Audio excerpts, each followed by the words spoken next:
Okay, hello there. This is Pavel Jelnov, and today we're streaming to screen 648 new systematic review records on PubMed that were indexed during November 25th.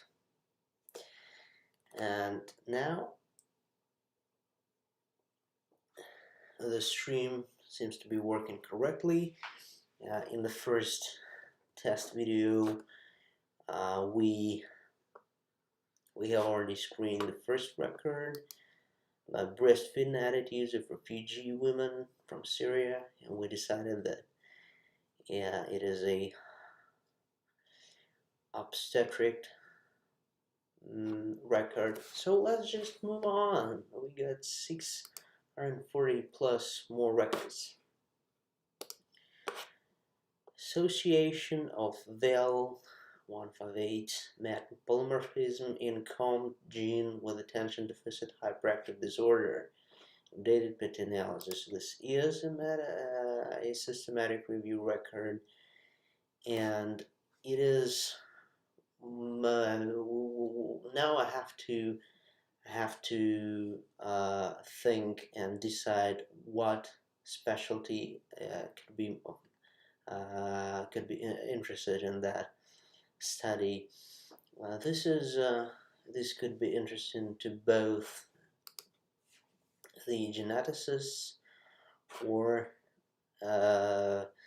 psychiatrists.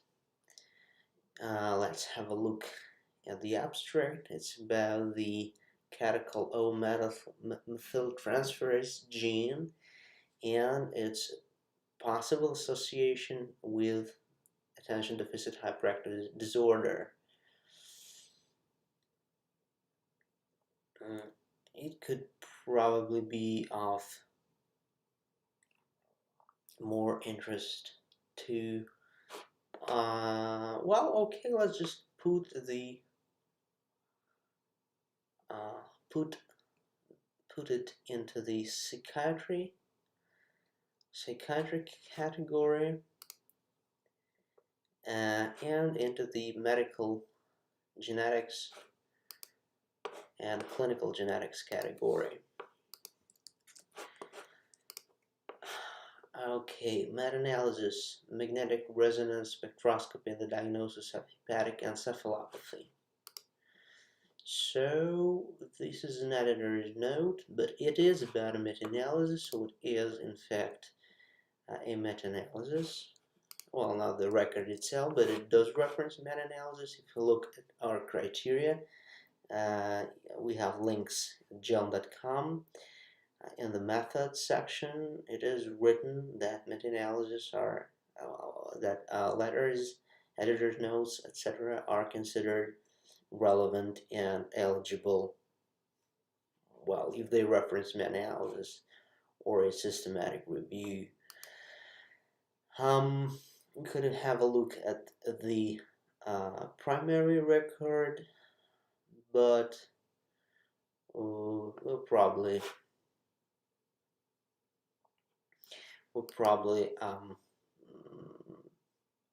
skip that and just check hepatology and magnetic resonance spectroscopy.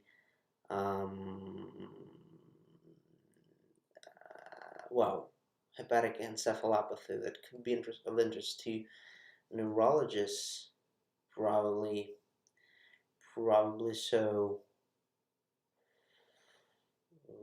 or psychiatrists.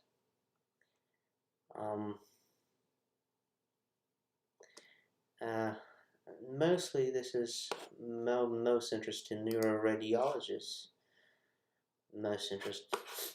I'll just have a look at the original abstract.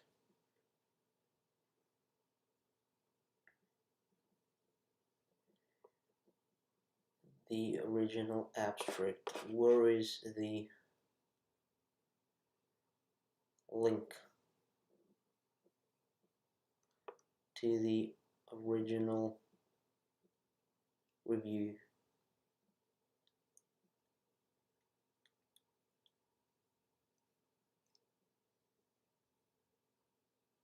editor's choice. Hepatic encephalopathy due to cirrhosis. Yeah, it could be of interest to neurologists probably, or to critical medicine physicians, but let's just put neurology there, and let's put critical medicine, critical care medicine, and just move on. Clinical practice guidelines on newborn hearing screening. Systematic quality appraisal. Well, it's probably not a systematic review, so let's just have a look at the abstract. Comprehensive search. No, it is a systematic review because it references systematic search. Hearing loss in newborns. So these are the clinical guidelines that could help when screening newborns for hearing loss.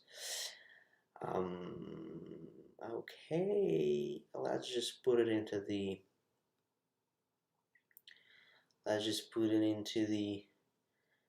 neurotology category, otolaryngology category, and into the pediatric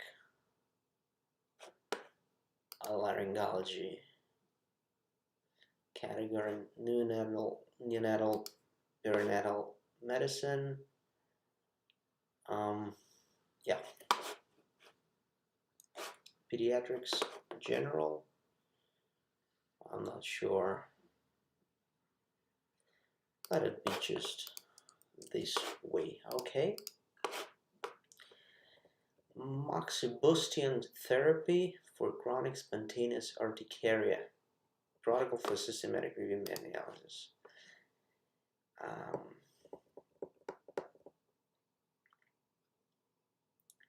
Chronic spontaneous urticaria. Let's just have a look at the abstract to check whether it is more relevant to adults or to pediatric population.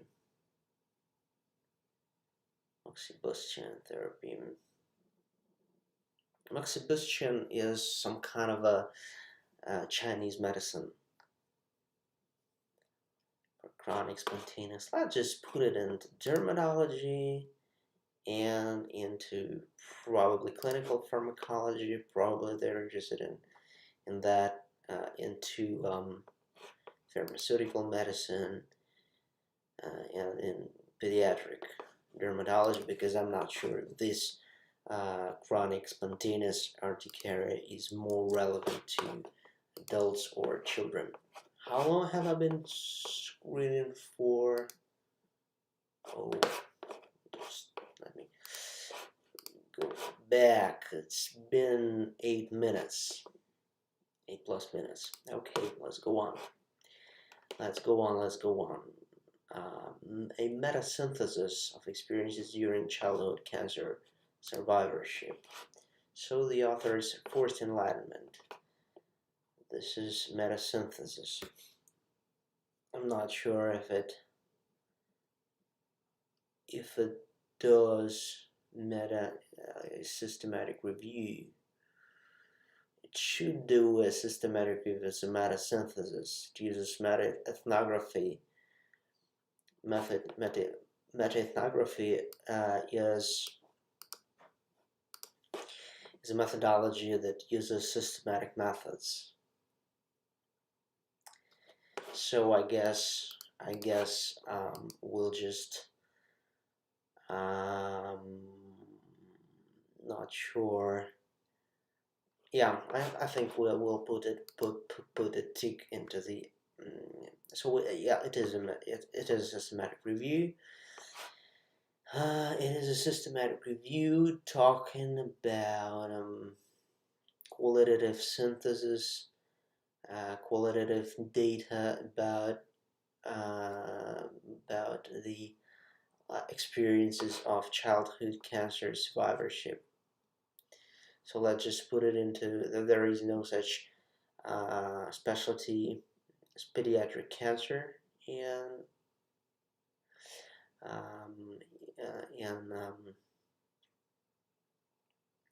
in the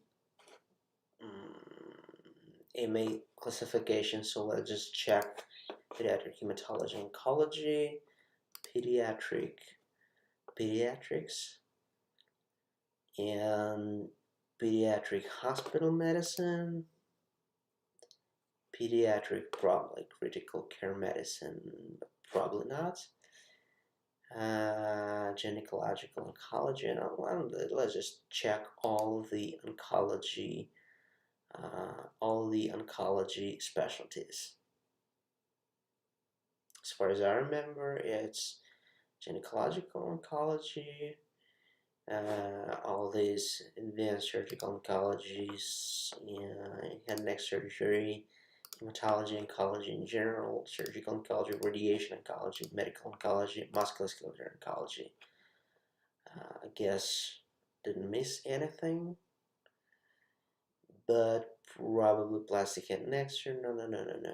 It's not relevant. It's not relevant. Yeah, neurological surgery is probably relevant too if we're talking about some neurological neuro tumors in children.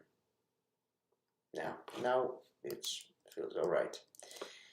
As it's about survivorship, it's about qualitative synthesis.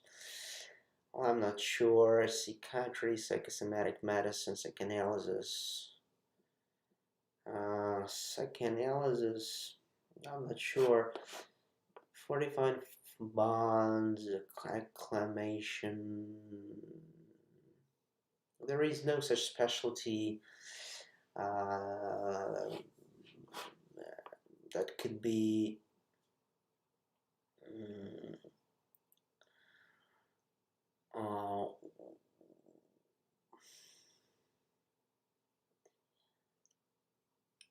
social support or social care.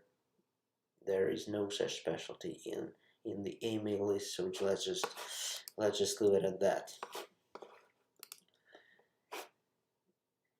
Subtle neuropsychiatric symptoms of glioblastoma multiforme misdiagnosed as depression.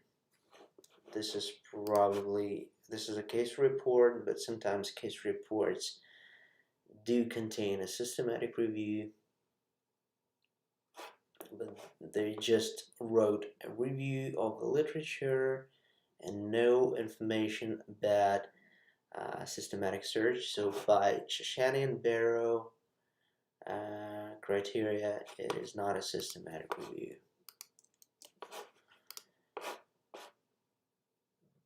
Bullous, lichen planus, and anti-programmed cell death 1 therapy.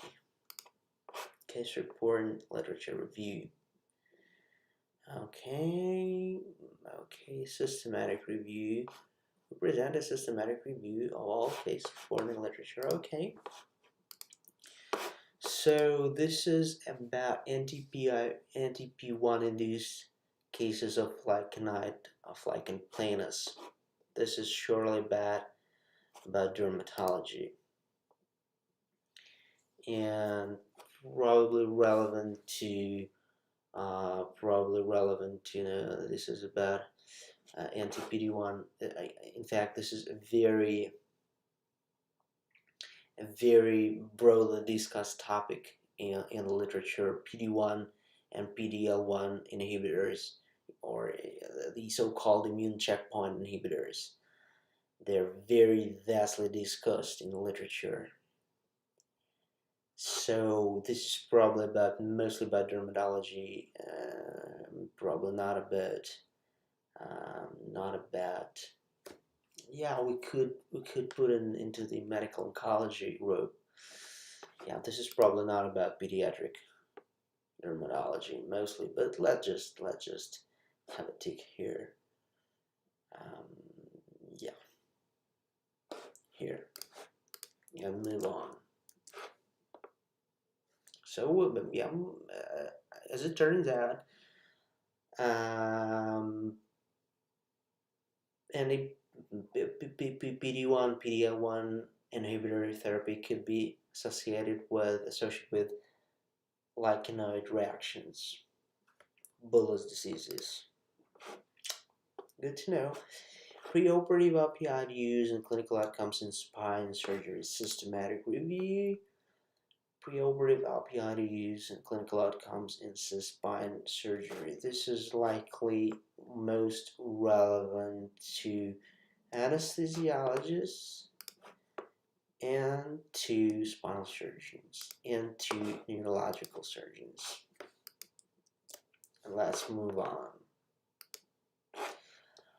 Effect of extracorporeal shockwave therapy for rotator cuff tendonitis. Protocol for systematic review and analysis. Rotator cuff tendonitis. This is mostly relevant to orthopedic surgeons, to pediatric orthopedic surgeons. This is about degenerative. This is about tendonitis. This is probably not relevant to pediatrics or sports medicine. Yeah, let's just leave it in the adult category. This is probably about degenerative rotator cuff tears, tendonitis. Whoa, 10 records already done. So we just did 10 records and there's 600 plus more. Let's go on with it. Effectiveness of intracanal cryotherapy and root canal therapy. Systematic review analysis. Intracanal cryotherapy is clearly about dentistry, but as we got no dentistry specialty in the MA classification, we're using the oral surgery. Okay, identification of key genes in osteoarthritis using bioinformatics. Principal component analysis, meta-analysis. It is a systematic review analysis, or probably just meta-analysis, and key genes in osteoarthritis using bioinformatics. Who it could be interesting to? Osteoarthritis, rheumatologists?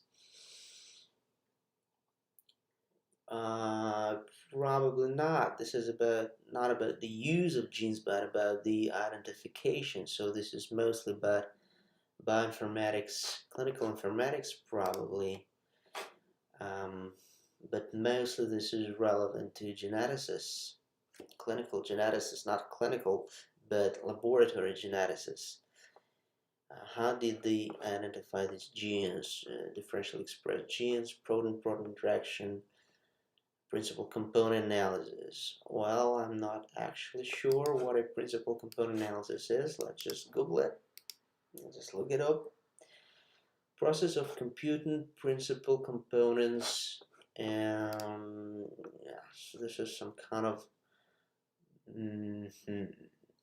some kind of a calculation technique. So they did that, but what information did they use? PCR or some probably PCR, molecular genetical information, gene ontology, gene genomes, hierarchical cluster. No, we're not looking at these because we should just use genomic analysis, gene and genome pathways. This is probably not about. Well, what I'm thinking about, could it be cytogenetics? No, not really. No, clinical molecular genetics, molecular genetic pathology. And let's go on with it. Use and value of systemic reviews in English, local authority, public health. A qualitative study, probably not a systematic review. Whoa, that's kind of cool. I've been, for a couple of weeks now, I've been stalling. I didn't do what had to be done. I didn't manage to review all the records, but that's probably because it wasn't really fun. I just sat there and just looked at these records and just put these ticks. But now when I'm talking, now when I'm doing it with more involvement. This is really cool, but we'll see what I'm gonna say when we get to the first 100 records, for example. Okay, let's go on. Using the value of systematic reviews, semi-structured interviews. No. This is not a systematic review, so it doesn't fit. Sorry. Let's go on. Genomic and resistance epidemiology of gram-negative bacteria in Africa. Systematic review. Epidemiology of gram-negative bacteria. Now, this is relevant. I can already tell that it could be of relevance to epidemiologists, to medical microbiologists, and probably to some kind of a geneticist, physicians, but probably not genomes and RAR genes. No, that's it. Medical microbiology and epidemiology. It is also relevant to any African studies, but unfortunately the MA classification doesn't provide us with the regional medicine field or something like that. We could add that to our classification here, but as I'm using the MA classification as it is, well, actually, it'll go that way for now. It could also be of interest to infectionists, to the infectious disease specialists, because this is about antibiotic resistance. But that's very fundamental. This is very non-clinical, so let's just leave it at that. Effectiveness of Montelukast for uremic pruritus in hemodialysis patients. Systematic reanalysis. Montelukast. I'm not really sure where I should stress it. As not a native English speaker, I often get problems about problems with stressing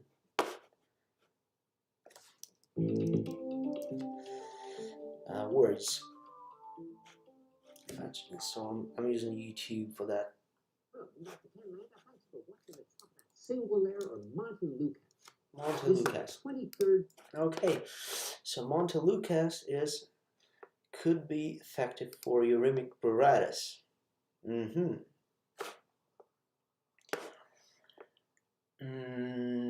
So this is clearly important, probably for clinical pharmacologists, because this is one of the effects of Montelukast.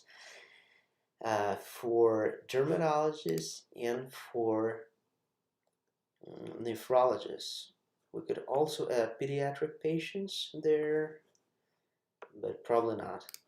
Pediatric, well, there are not many pediatric patients in hemodialysis patients, but there are such patients. They do exist indeed. So let's not critical care, probably not, pediatric nephrology and pediatric dermatology, and we're good to go. Curative effect of Reduning injection combined with Xuanfeibaidu. I'm sorry, I'm very bad with reading opinion. COVID-19. This is systematic review, but some Chinese meds for COVID-19. So COVID-19, this is primarily pulmonology, pulmonary disease, critical care medicine, and probably clinical pharmacology too. Pharmaceutical medicine. I'm not really sure what pharmaceutical medicine is.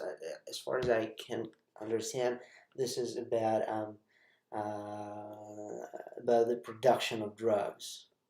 Clinical pharmacology is mostly about the use of drugs in the clinical setting, and pharmaceutical medicine is more about the process of production, probably logistics, something like that. Probably not relevant. Yeah, and we don't check pediatrics because children do not usually get COVID-19, but sometimes they do. Should we check it? Pediatric pulmonology, pediatric hospital medicine. Well, I'm not sure about it. Pulmonary disease, I wanted to check infectious disease for sure. Yeah, well, let's just check pediatrics too, because could be of interest. Pediatric hospital medicine. Yeah, we could check hospital medicine too. Hospitalist. Okay, yeah. But it's really hard sometimes to focus on a subset of specialties because there are so many specialties, and it is really hard to just take a subset of these. Not pediatrics in general, pulmonology, hospital medicine, infectious diseases. This is probably about pediatric infectious diseases like mumps and like measles, but let it be this way because COVID-19 is of great interest to everyone, so let's just put it everywhere. Okay, meta-analysis. Probiotics for the prevention of antibiotic-associated diarrhea in adults. Wow, this is a great study and it's very interesting because probiotics, well, at least in my country, they are used very widely used medication for prevention of antibiotic-associated problems, but antibiotic-associated diarrhea, this is a really important meta-analysis. So let's just gastroenterology, clinical pharmacology, nutrition.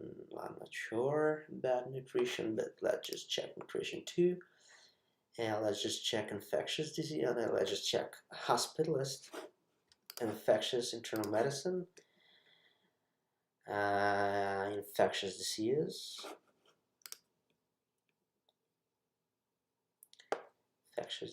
pediatric gastroenterology, pediatric hospital medicine, pediatric infectious disease, and we're good to go, right? Prevention of antibiotic-associated diarrhea in adults, gastroenterology, hospital medicine. Yeah, now let's just check this. Let's just try to read the full text. It's probably unavailable. This is the study that I'd like to review in full PDF only. Yeah, this is probably no. This is available. Wow, cool. Okay, so now let's just put the full text. Tick here. Let's change the thumbnail to the font awesome. This is a great library of icons for the web. Fake galactic sonnets, because I chose this for full review.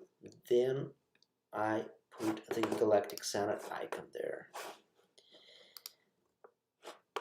Now let's open this article.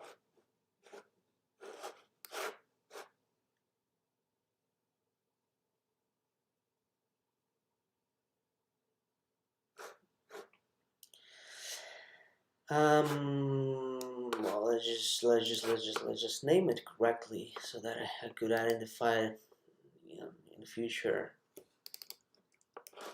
This is Liao 2020. This is my scheme of naming.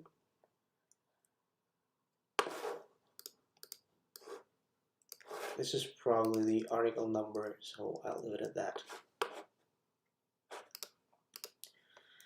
And this is, I will put it in the directory specifically created for this record on gel. Okay, did that. That is not needed anymore. Okay, this is gonna be my first full appraisal on gel actually, because I didn't do full appraisals at first, but let's just do it right now, right here. Full text collected. Okay, now we have to, I got a series of steps here in gel that I devised to assess and praise an article. So let's just use these steps. Does it generate pragmatic evidence directly relevant to evidence practice? Let's see what it looks at.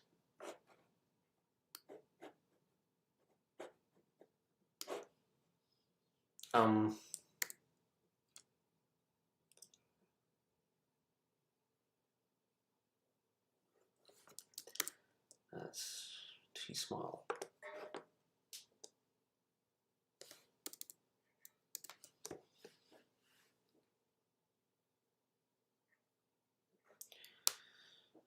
Characteristics of enrolled studies. What did they do? Methods. Was conducted following the guidelines of PRISMA. This is the first thing that is very upsetting and is indicative probably of not very high quality, because we know that PRISMA is a reporting guideline, not a conduct guideline. So if the authors chose, if they wrote the kind of phrase, they probably do not distinguish much between these two. Probably they're not very well versed in these areas. Okay, inclusion criteria, exclusion criteria, pragmatic evidence directly relevant. What is it? Pragmatic evidence? They should include.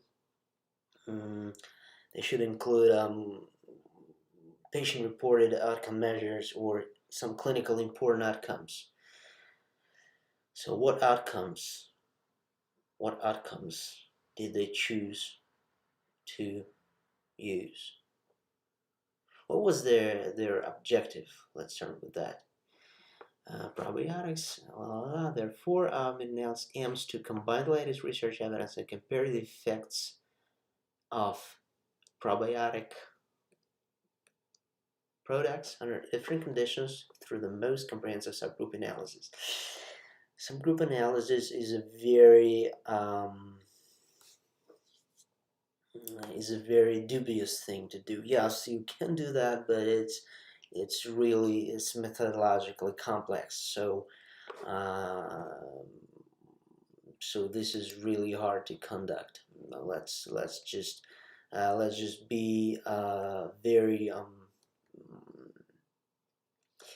we just have to be very attentive and very cautious about these studies that do subgroup analysis. So they wanted to check. What did they want to check?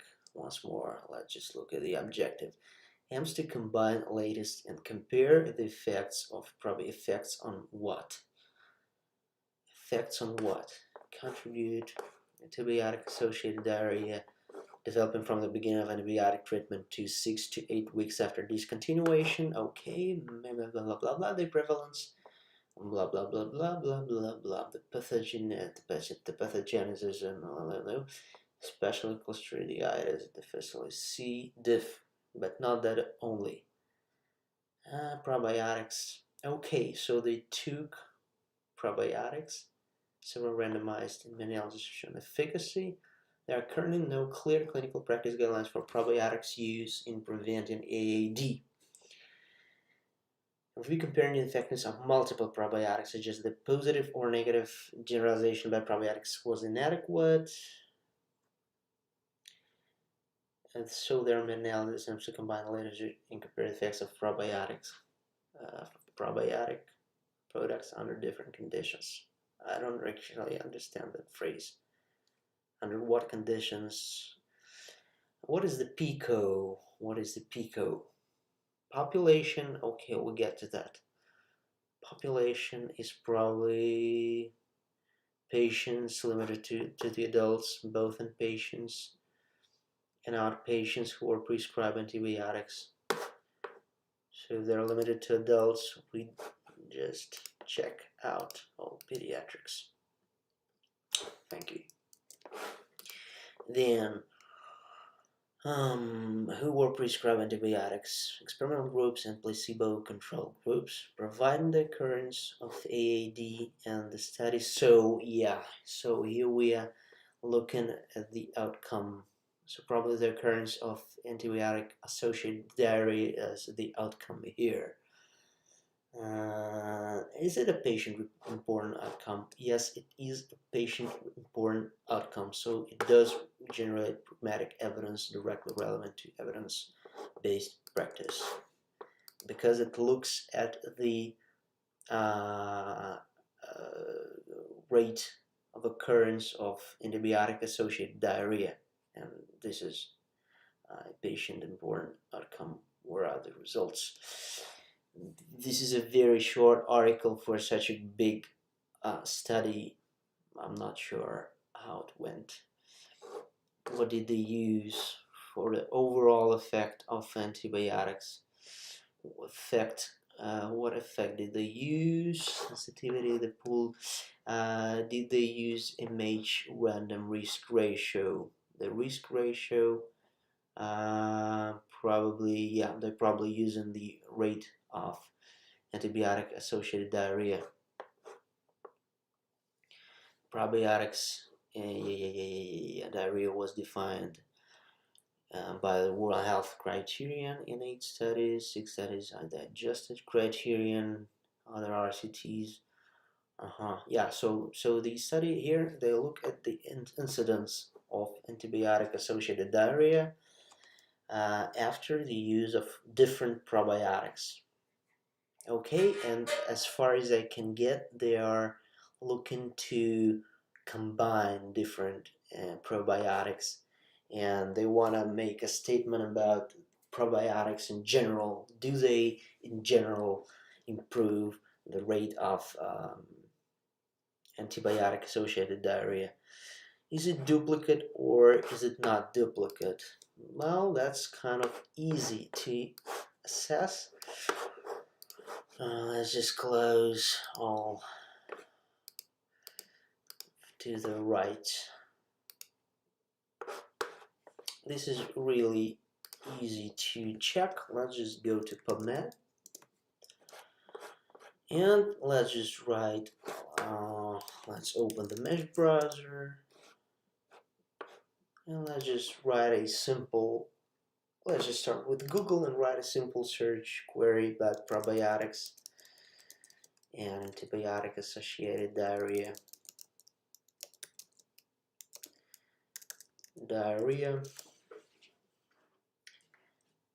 Systematic review or meta-analysis.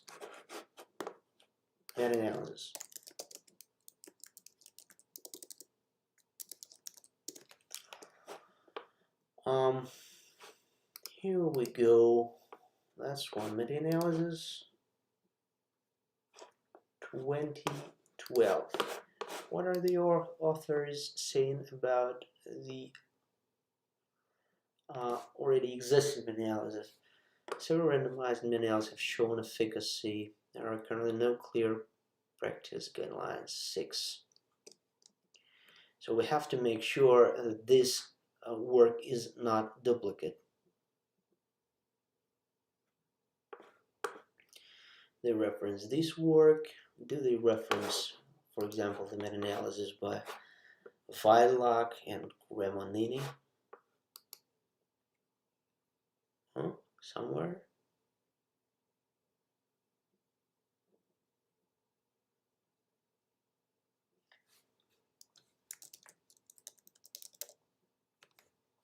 Yeah, they do. They do. They probably reference more in the discussion. Where there's a group analysis, so on, so on, so on, so on, so on. Previous meta-analysis 6-6-1. Yeah, they looked at this meta-analysis. That's great. That we found just Googling. And one more meta-analysis was this. In outpatients, systematic review, Black jerk. Do they reference this one? This is just, nope, they do not. That's not good. As we just wrote this literally on Google, and we found a very similar meta-analysis published in 2017. But it's about outpatients only. Okay.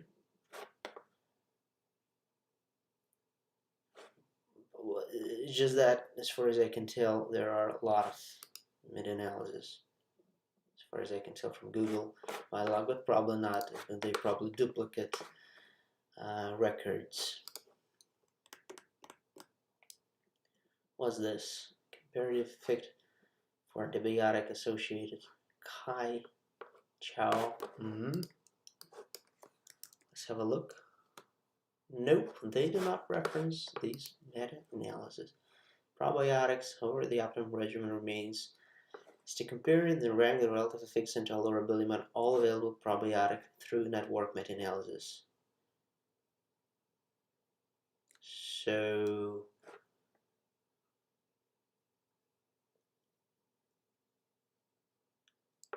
what did they do? The authors did meta-analysis, 10 probiotic interventions with regard to reducing infection,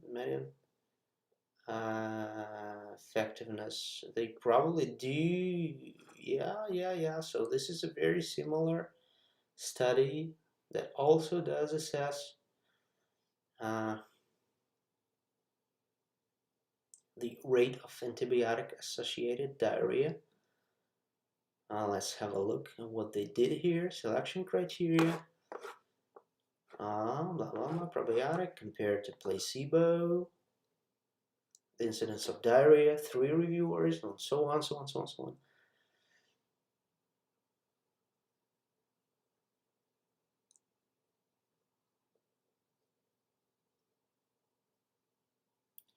Total tolerability. Do they actually assess the rate of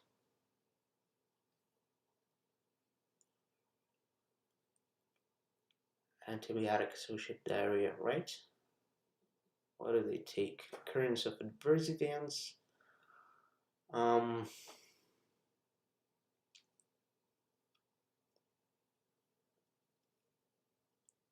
Yeah, Clostridium difficile, secondary outcomes, primary outcomes.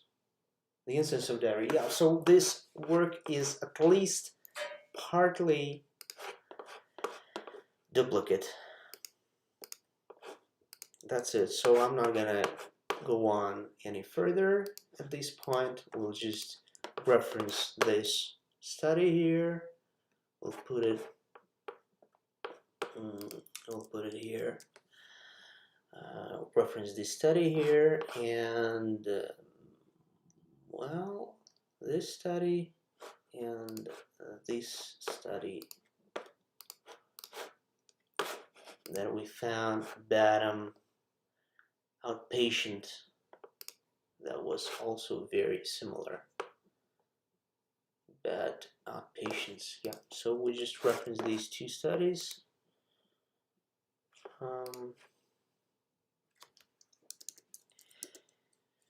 Very similar to this one.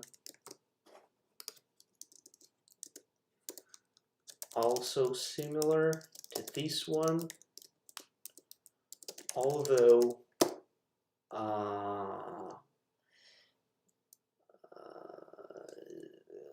the latter is about outpatients only.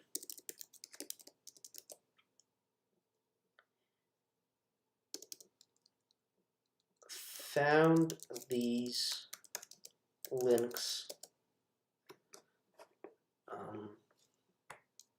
using superficial Google search only.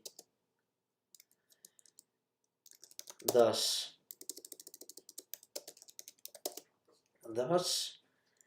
the study is at least partly duplicate. That doesn't mean that it's bad. It's sometimes very good for a study to be duplicate if it's a replication study, but it is bad for the study to ignore the already existing studies. And the main motivation why I stop looking at these record right now is because if this study was not the authors did not consider the existing literature diligently enough, I'll have to do that. I'll have to, before embarking on the further review of their study, I'll have to do my own search for the previous studies to get an understanding of how it works. And so, as I don't have time for that now, so we'll just leave it at that. So this was the first full appraisal on gel. Okay, let's go on. The impact of precarious jobs on mental health, a gender-sensitive literature review. It's great that it's gender-sensitive, but it's probably, yeah, it is systematic. Impact of precarious jobs. Precarious employment.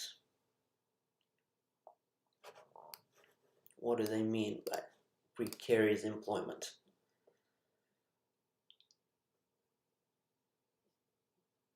Non-standard or temporary employment, or the paid, secure, and protected. The extent to which research and knowledge production on a key occupational health.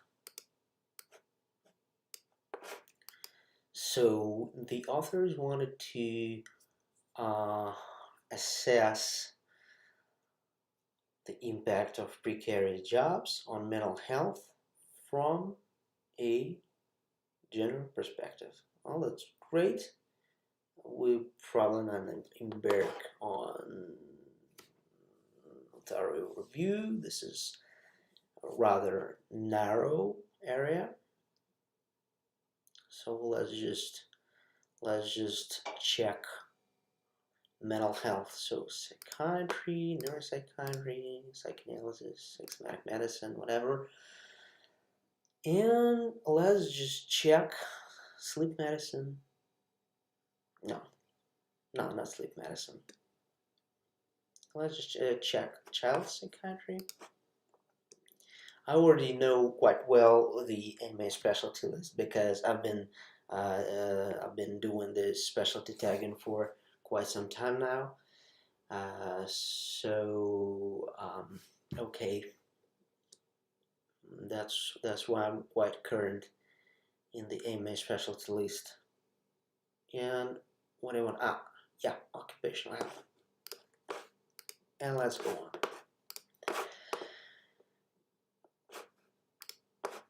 Relationship between digestive diseases and COVID-19 severity and mortality.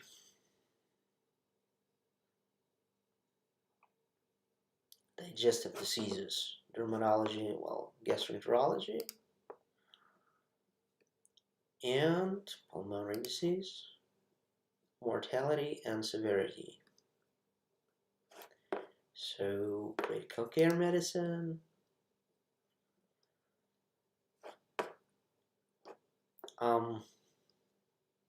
what else?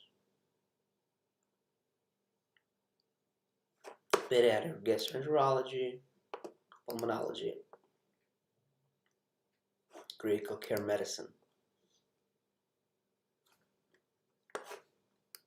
We're good to go. Infectious disease.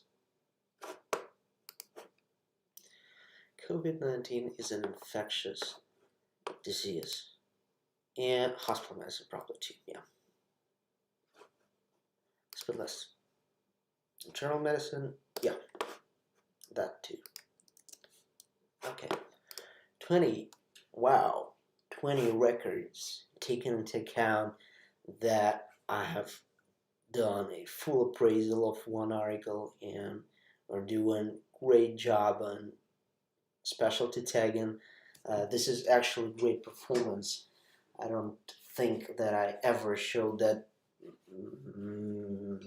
this performance before previously. So let's go on with it. Safety and survival rates associated with ablative stereotactic radiotherapy for patients with oligometastatic cancer. Oligometastatic cancer.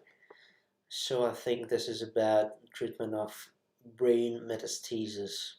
So this is neurological surgery. This is neurology. Radiotherapy.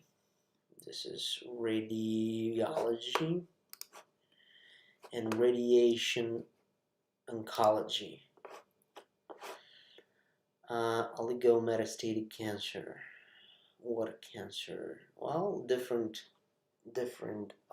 metastasis. Okay, I think this is good for surgical oncology. No. Yeah, we're good to go. 21. Access to health services is systematic review in older minority ethnic groups with dementia.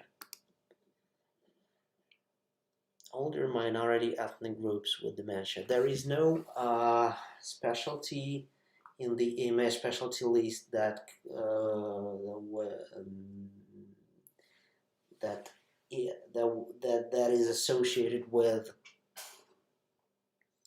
ethnicity, like or any other equity issues. I think this is a great issue with AMA specialty list because well, that's an important issue. So there should be some specialty related to minorities' health, to the ethnicity health issues, but there is no such specialty there. Minority ethnic groups with dementia. Access to health services is a medical management problem. Is a medical management problem, probably an epidemiology problem, but not to that degree. Dementia memory services. This is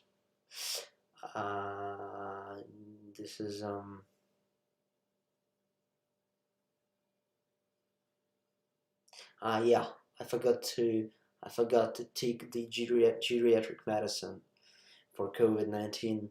Previously, I always did that, but I forgot to do that. That's not good. But let's just move on. Whatever. This is not primarily geriatrics, but COVID-19 is geriatrics too, but not primarily geriatrics. Dementia. Dementia is neurology, dementia is neuropsychiatry, psychiatry. Older minority ethnic groups with dementia. So this is geriatric medicine and geriatric psychiatry. Let's go on. Case report and systematic review. Great. Deep vein thrombosis and brain metastasis. So there is some association with thrombosis and metastasis.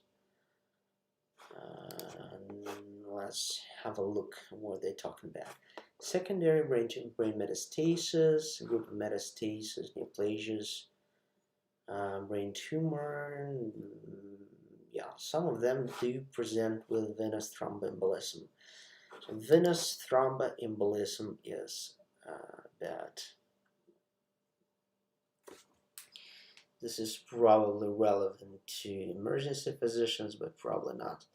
Not sure. I'm not sure. Hospitalist, internal medicine. Yeah, venous thromboembolism, pulmonary medicine, pulmonary disease, and cardiology, cardiovascular disease, and yeah, let's just check family physician. Probably not.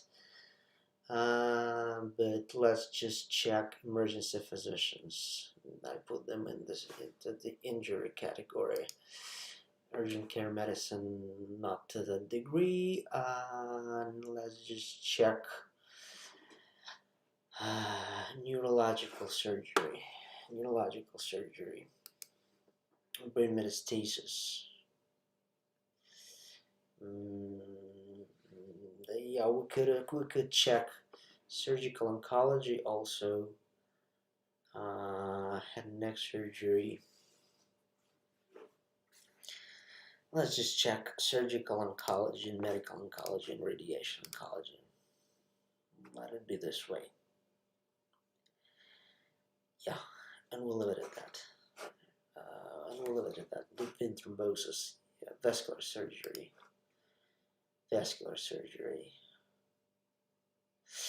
Phlebology. There is a phlebology specialty. Vascular surgery, phlebology, and anticoagulant treatment.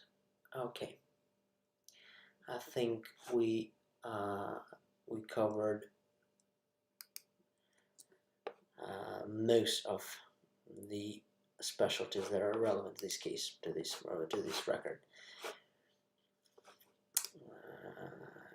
ASCCP risk-based colposcopy recommendations: plain Thai woman with a typical squamous cell, and so on. So this is not a systematic review, probably. Secondary analysis of a previous prospective study. This is not a systematic review. Does not meet Shania and Barrow criteria. Meta-analysis and direct effect of patient outcome expectation on improvement through alliance quality. Let's have a look at the abstract. Analysis revealed a positive correlation between patients' optimistic baseline on early and outcome expectation. So this is about about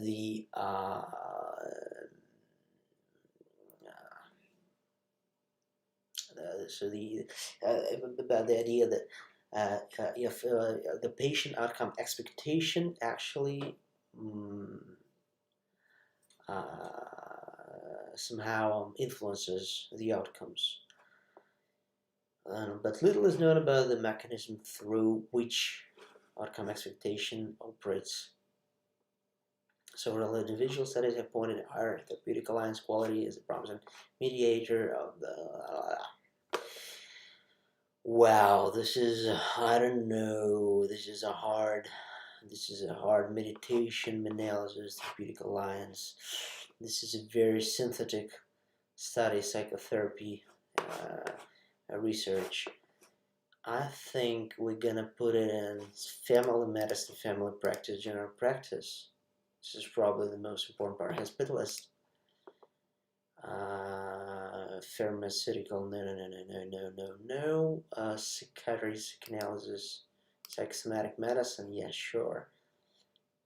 Psychiatry, probably not. Psychiatry, psychanalysis, probably child. Yeah, let's just check psychiatry. Alliance quality, nah. They're talking about the idea that the better the alliance between a patient and a physician, as far as I get it. Therapy/treatment. Yeah, alliance between a therapist, psychotherapist, and the mediation, not meditation, but mediation. So this is relevant to actually psychotherapeutic work. So let's just check neuropsychiatry, psychiatry, all that stuff. But no, probably not that. This is relevant to psychotherapy. Yeah, I get it. Adolescent psychiatry, child psychiatry, and geriatric psychiatry. We're good to go. 25. Global meta-analysis of experimental studies about elevated carbon dioxide and elevated ozone, elevated temperature, and drought on plant-live gas exchanges. Let's have a look at the abstract. Global change affects carbon water cycle of terrestrial ecosystems. Well, this is not about medicine, of course, but I don't have any limitations on the actually on the content of the meta-analysis or systematic reviews that I review on Gel. I praise all records. It's just true that I can't put it into any physician specialty category, but I could review it. I could review it if I found it important. Yeah, just also please take a note that all records are mixed in a random order. So even if I don't manage to review all 648 records, the subset of records that I reviewed is still homogeneous. Like, for example, the rate at which we meet ecological studies in this subset is more or less equivalent to the rate of to the chance of meeting an ecological studies in the whole subset of 600. So this is a homogeneous subset of the whole population of 600 studies. So if I don't manage to review all of them, it still doesn't affect the perception of the content, of the structure, of the balance between different thematic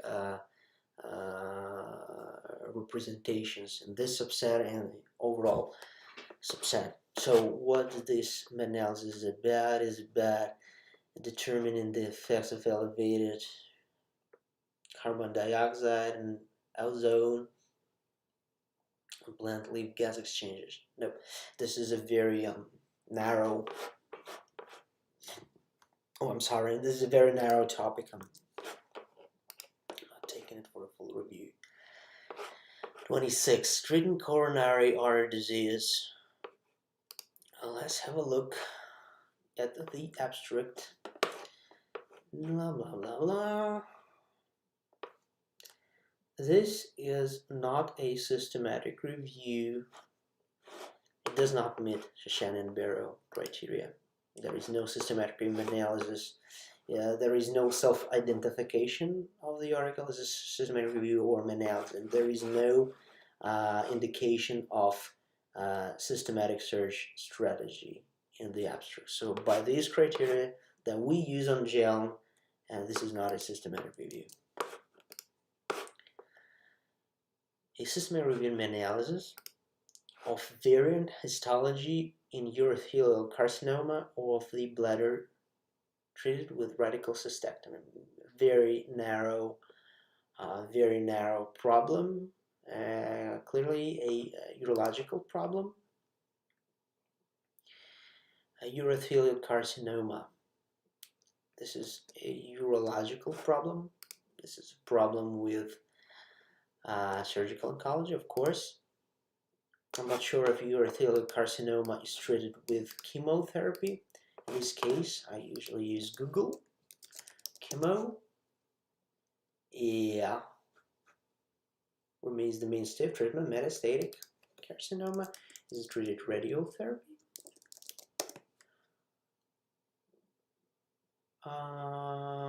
Probably not much, as far as I get it.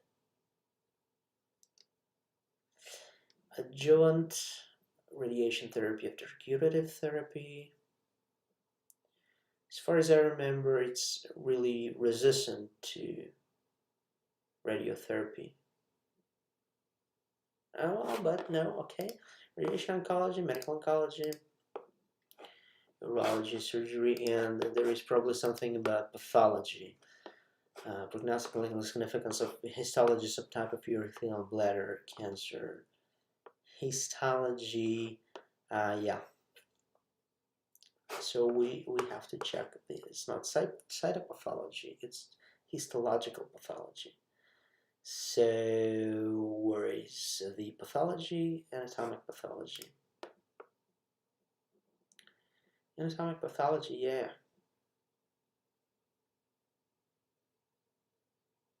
Small cell. Let's just check the cytopathology too. Okay, great. Let's go on. COVID-19, de novo seizures, and epilepsy. Systematic review. Seizures is epilepsy. Neurology. De novo seizures. Neurology. Emergency medicine. No, that's kind of. This is an article about the association between COVID-19. So there's not.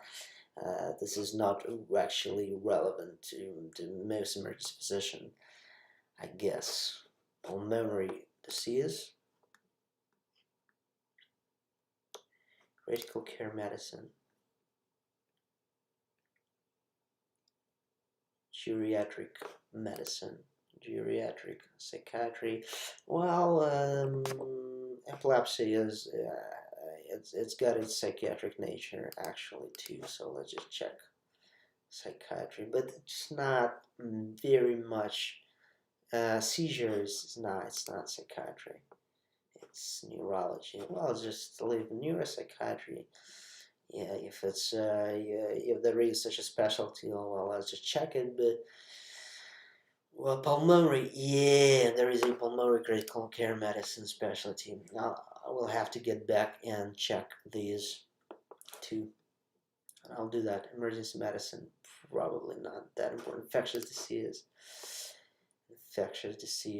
adolescent psychiatry, not an geriatric medicine. Yes. Pediatric critical care medicine, hospital medicine, pulmonology, child neurology, pediatrics, no, infectious, endocrinology, no. Let me see, infectious disease, yeah, legal medicine, toxicology, no. Geriatric medicine. No. Emergency medicine, probably not. Pulmonary care.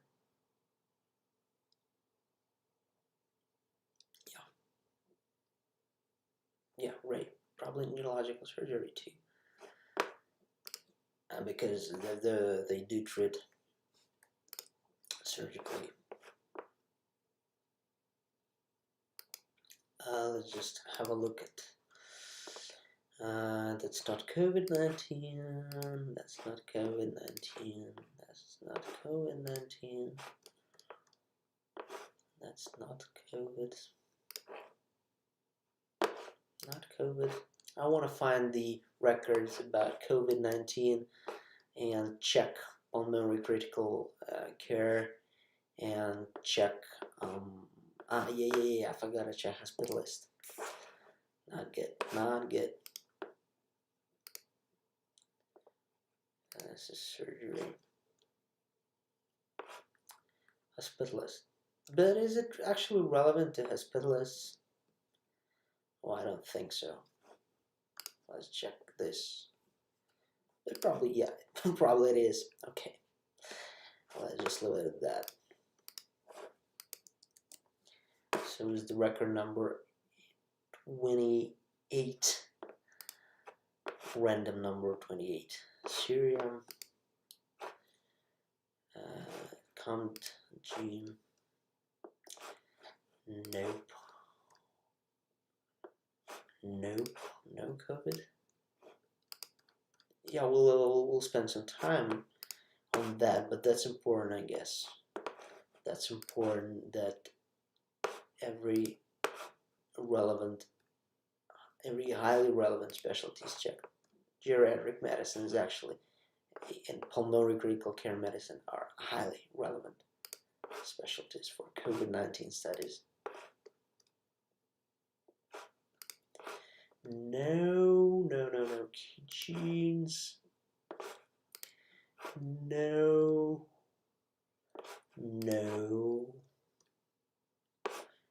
Pruritus, nope. Montelukast, yeah, COVID-19. Hospitalist is checked. Pulmonary critical care medicine and geriatric medicine, safe. This one is not about COVID-19. This is not about COVID-19. This is about COVID hospitalist, pulmonary critical care medicine, and geriatric medicine. Great. This is not about COVID. Not about COVID.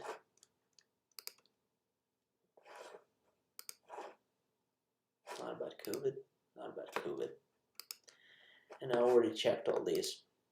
28. Yeah, let's go on. 29. Review and recommendations. Probably not a systematic review.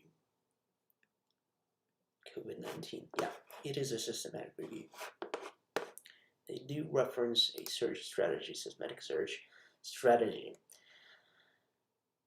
Okay, COVID-19 preoperative management. Wow. That's important. That's interesting. Let's just check. I'm going to take this for a full review because I decided that I do not review COVID-19 studies on gel because I didn't want gel to have any shift from like the overall trend, and there are very many studies about COVID-19 currently, so and that's one reason, and the other reason is that there are a lot of great studies and a lot of meta-analysis and systematic reviews related to COVID-19. There is a COVID anime, great network meta-analysis, a living network meta-analysis, covid-anime.com, where all important treatments are reviewed, and there are a lot of resources about COVID-19, so I just decided that I will not take these for full review. Okay, perioperative management. Hospitalist, yeah. Internal medicine. No, pulmonary disease. Yeah, measured surgery. Actually, in these cases, I'm gonna have to check all the surgical specialties. And I probably should, and I probably would. Okay, let's just go on.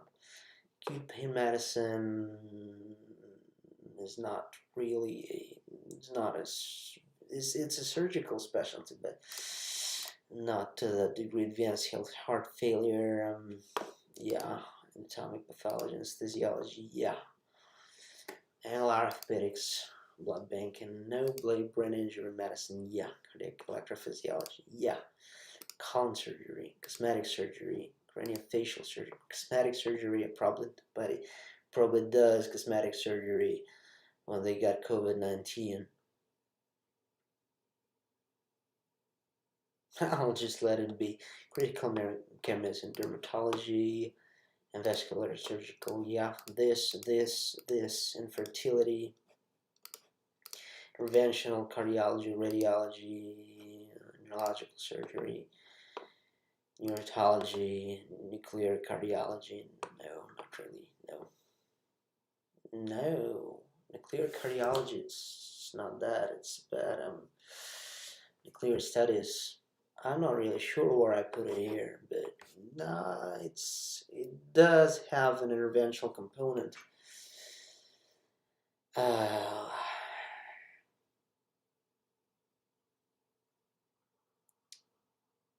Nuclear cardiology is bad. It's a bad positron emission tomography. Things like that. Yeah. I included it in the surgical group because it is very heavily related to to surgery. I mean that if a patient needs nuclear cardiology, this is probably in the context of thinking about surgery. So it is in this regard it is relevant to the surgical field. But let's just leave it out. Nuclear cardiology. Well, just not. This is not directly relevant to surgery. It's indirectly relevant. So let's just go on. Pulmonology, oral surgery, orthopedic surgery, otolaryngology, pain management. No, I don't think so. Probably, yeah, pain management. Yeah, in the context of perioperative management, phlebology, plastic surgery, procedural dermatology, pulmonary critical care, rectal surgery, regional anesthesiology, probably yes, yeah, too. Reproductive spinal cord injury, yeah. Transfusion medicine, let it be. Transplant, and let's check blood banking too, because blood banking is actually relevant to perioperative management. So let's just emergency orthopedic trauma surgery, infectious disease, advanced surgical,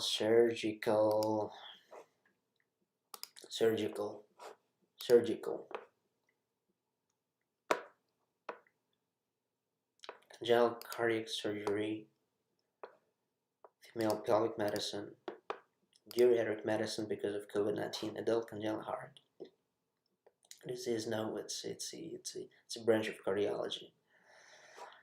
Gynecology, gynecological oncology, maternal fetal medicine. Let it be. It's not a really surgical field. No. Obstetrics, yeah. Obstetric anesthesiology, yeah. Pediatric cardiothoracic surgery, critical care medicine, yeah. Emergency medicine, yeah. Hospital, infectious disease, orthopedics, ophthalmology, otolaryngology, pulmonology, yeah. Surgery, transplant, urology. Whoa. We're done. Scope and review of the literature. Let's have a look at the abstract. Yeah, systematic review. The Asian immigrant cancer survivor experience. Oh, well, that's one more example of why having another equity-related specialty defined into the MA and in the MA specialist is important, because there are so many problems related to equity today, and this is an absolute must in any medical healthcare classification list. I think at least one specialty dedicated to equity problems, but it could be even more like LGBTQ, Q plus specialty and ethnicity specialty and so on. But probably one specialty would suffice for starters. Cancer survivor experience in the United States. Quite a narrow problem. This is relevant to medical management, to legal medicine, probably not. Mostly to probably to family medicine. I'm not sure. Cancer related, and so on. Complex issues. It's a very synthetic area. It's hard to put in one specialty or the other. Having cancer pose additional, probably family medicine. Probably so. General practice, hospitalist. Probably. Well, I don't know. It's hard to choose. Hospice medicine. Yeah, hospitalist. Palliative medicine. Public health. Cancer.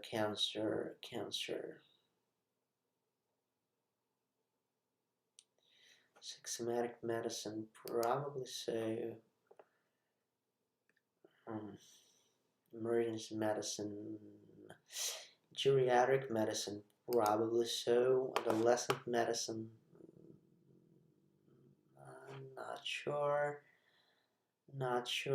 Geriatric medicine, yeah, cancer is an important part of geriatric medicine. Pediatric critical care, well, I'll just check all cancer specialties. And there is gynecological oncology. Pediatric hospital medicine, probably so. Hematology oncology, of course.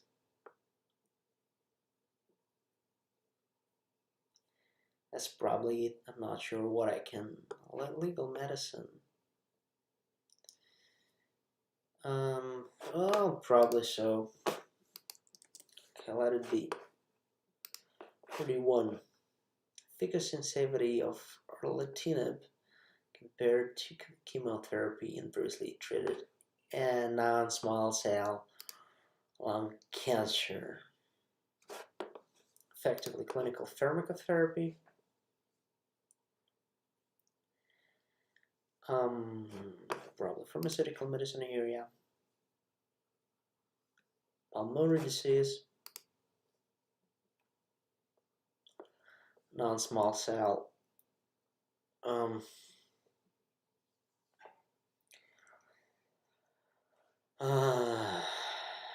Medical oncology.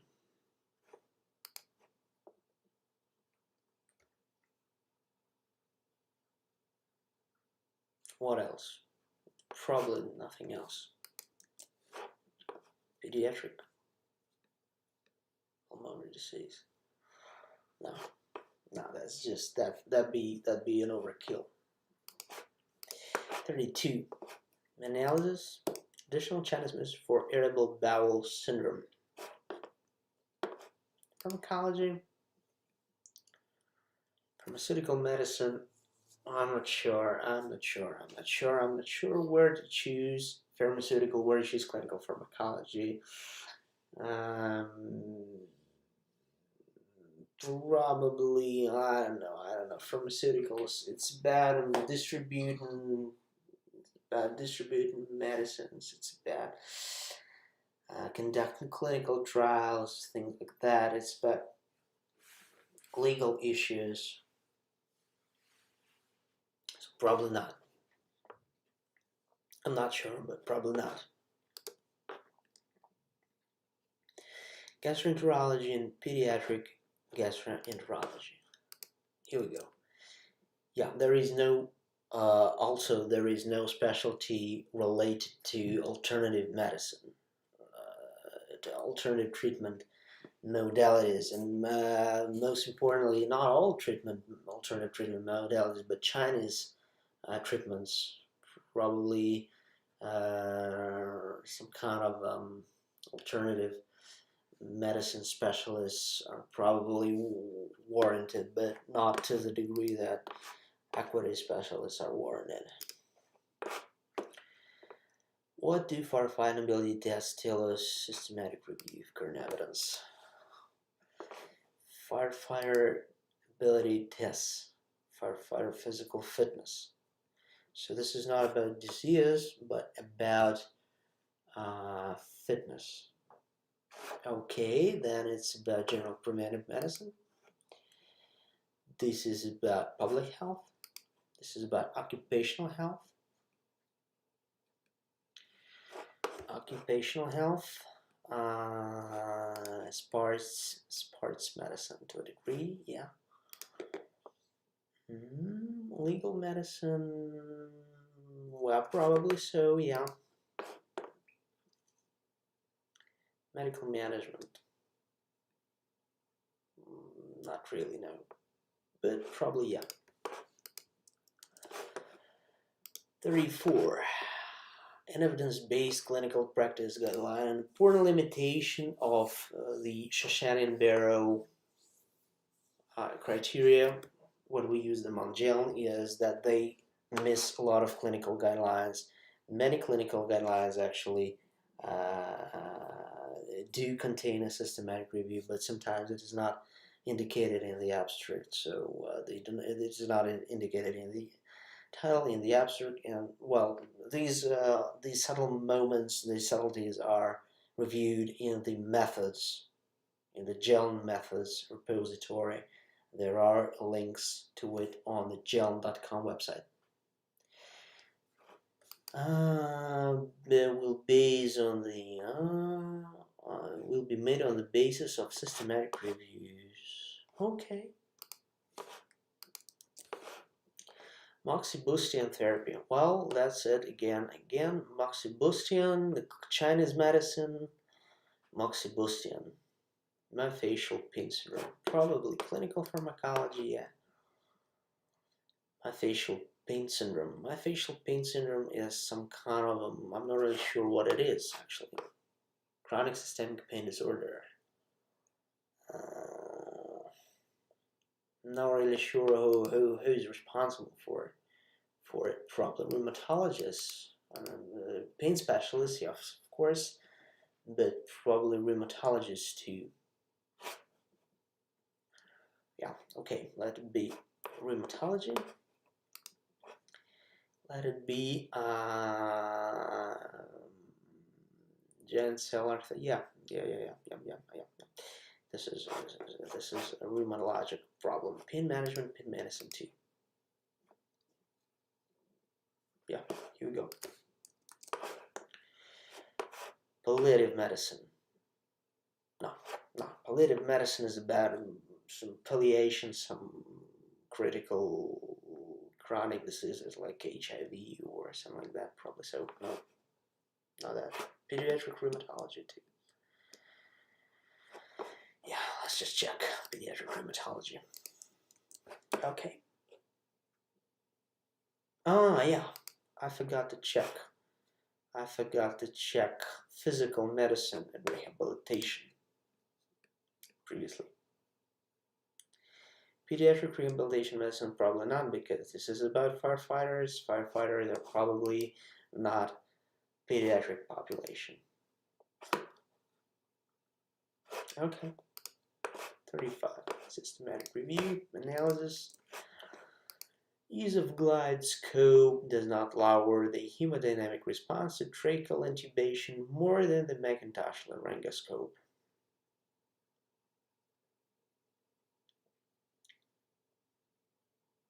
This is the anesthesiologist problem, so let's just check. All anesthesiologists, all critical care medicine, adult cardiothoracic anesthesiology.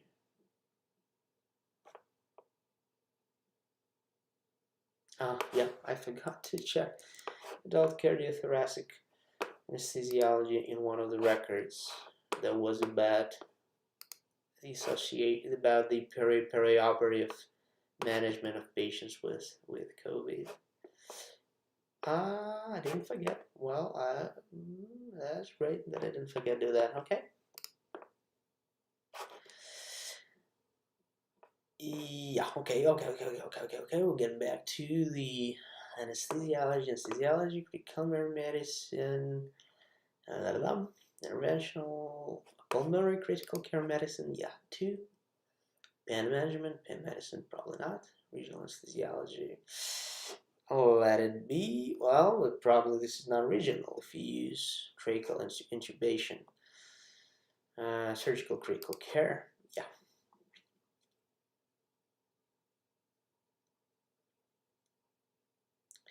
It is also relevant. It is also relevant to otolaryngologists.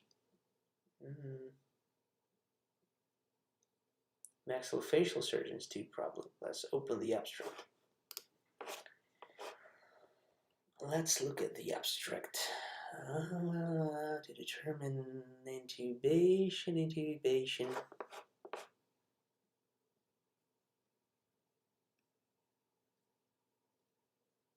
Maxillofacial surgeons. Probably so. Oral surgeons. Let it be. Let's just check it. Emergency medicine. Yay, this is it. Head and neck surgery, of course.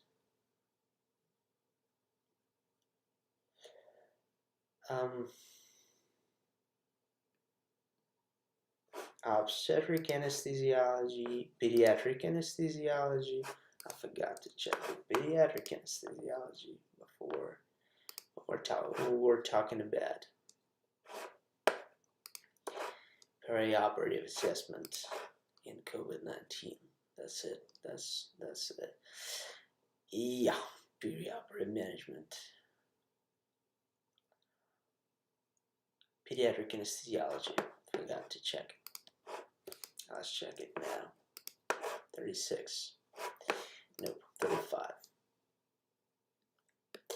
Pediatric anesthesiology, cardiothoracic, emergency medicine, of course, hospital, not likely, critical care medicine, laryngology, and we're good to go. Great. 36. I guess the translation is still on. I'm still live, but we'll check it later. Okay, adolescent and young adult cancer survivors. Well, we already talked about young cancer survivors today, so this is kind of a discussed problem.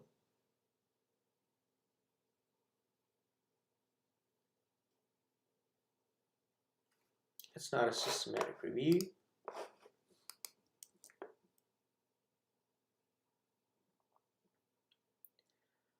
I could probably check palliative care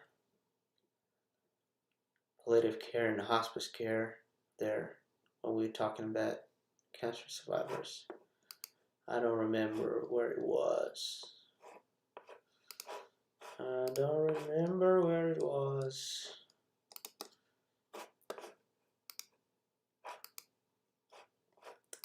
Our fighters,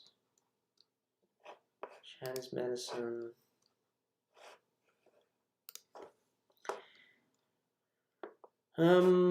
Asian cancer survivor experience. Yeah, we did check palliative medicine, but there was some study about pediatric cancer survivors. We did not check that there, as far as I remember.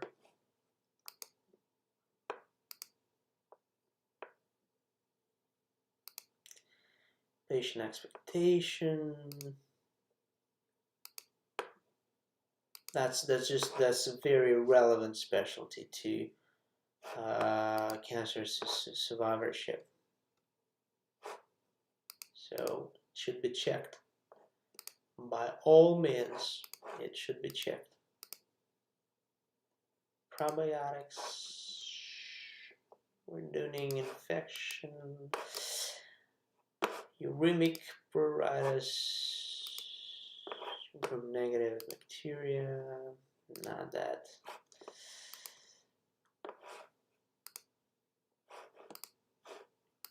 Root canal, cuff tendonitis, lichen planus, glioblastoma. That's a childhood cancer survivorship, palliative medicine, and hospice medicine. There is no pediatric hospice medicine. As far as I remember, pediatric rehabilitation medicine, probably so. Physical and rehabilitation medicine, probably so, by the way.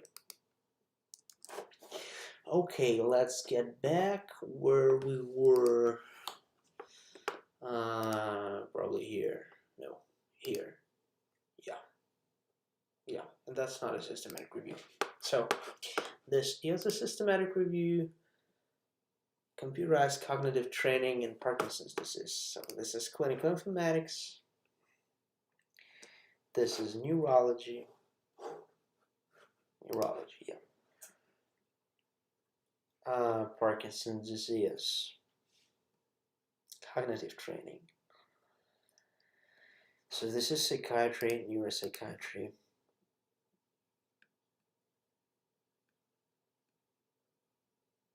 This is geriatric medicine, geriatric psychiatry. And that's it.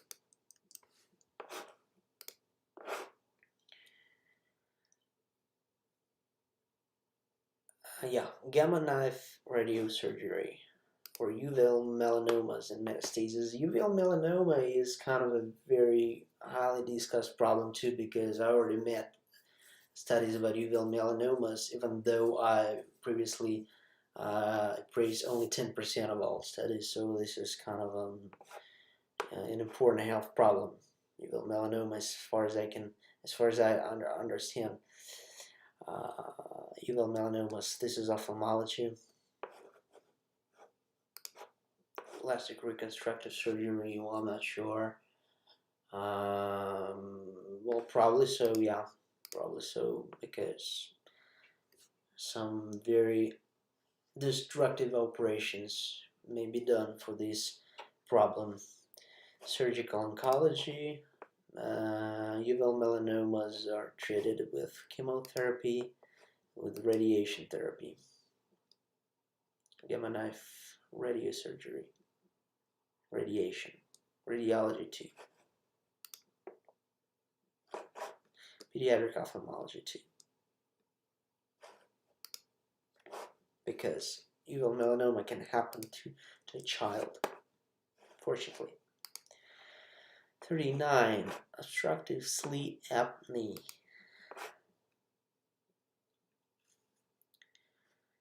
The review provides an update, blah blah blah, the findings suggests. This is not a systematic review. Go on. 40. Systematic review. Well, we just almost did 1/8 of all studies. 1/8. No, 1/10. Almost did 10%. High-risk human papillomavirus systematic review. Is it a systematic review or something's wrong? Yeah, that's a systematic review. Papillomavirus-related oropharyngeal squamous cell carcinoma among non-indigenous and indigenous populations. Look at that. That's again about minorities. This is again about minorities, so this is probably relevant in epidemiology. Indigenous, non-indigenous. geography, things like that. Squamous cell carcinoma, this is oropharyngeal carcinoma. This is, of course, relevant to oral surgery, maxillofacial surgery, probably so. Even otolaryngology, probably, but probably not. Head and neck surgery, more so. Head and neck surgery, medical oncology, squamous cell carcinoma, radiation oncology, surgical oncology. Is it treated with radiation? Probably, yeah. Oropharyngeal squamous cell carcinoma. Radiation. Yeah, so yeah, of course it is treated with radiation.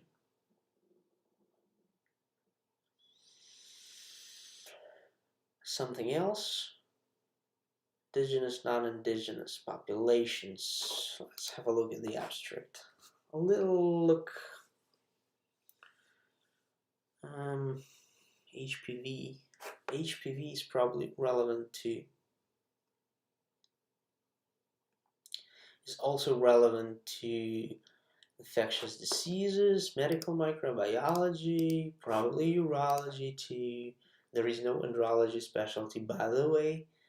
There is only gynecology, urology, but no andrology. Gynecology, probably so.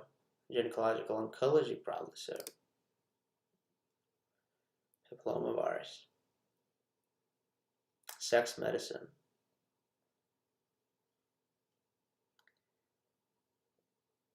There is no sex medicine here in the email list, on the email list. Okay, 41. Systematic review and analysis. Association between levator ani, avulsion, and urinary incontinence in women. Is it relevant to anatomic pathologists?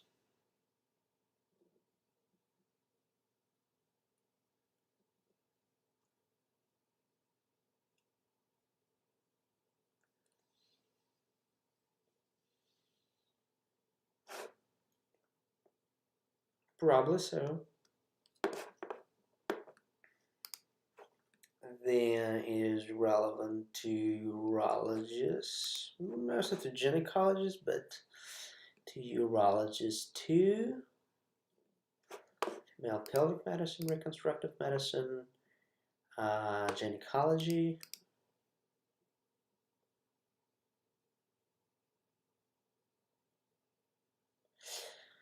Oh yeah, probably so. Obstetrics, more or less so. Probably not.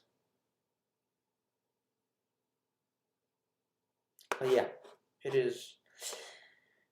These levator anti-avulsion is probably relevant after vaginal birth, so we'll check obstetrics too. 32. Endometriosis. Early life factors for endometriosis. Gynecology, of course. High prevalence. Epidemiologic evidence and early life factors. Well, let's just check epidemiology. This is not a problem. Can always do that. Oh, neonatal fetal. So what predisposes to endometriosis? Maternal fetal medicine, neonatal perinatal medicine. So what do they review here? Risk factors, protective factors, in utero, fetal, neonatal, perinatal, developmental origins, early life, childhood. Of course, adolescent medicine probably not relevant here. Preterm birth, nutrition, obstetrics, neurodevelopmental disabilities, diethylstilbestrol, maternal smoking, passive smoking, early life. You know what? It is also relevant to Let me see. Pediatrics.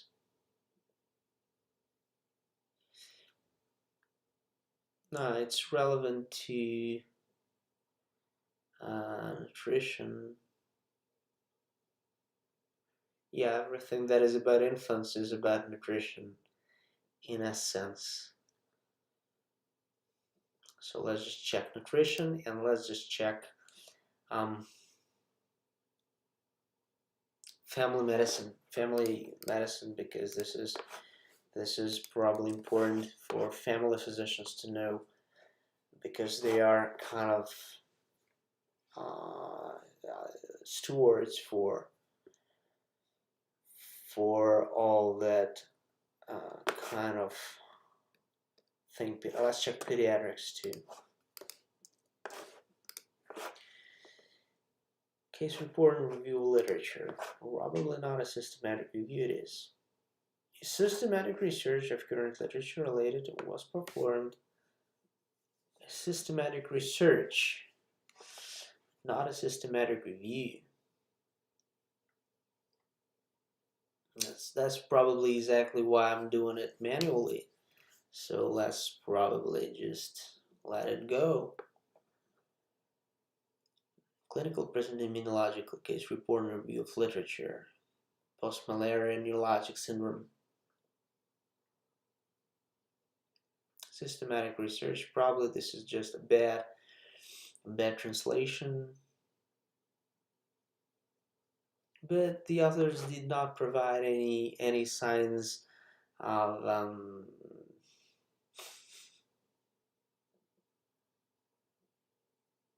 I think they said that they performed a review of literature in the title, and that they made a research of literature in the abstract. So overall, that means that it does count as a systematic review, I guess. Clinical presentation, immunological, post-malaria neurologic syndrome. So this is relevant to neurologists, to infectious disease specialists.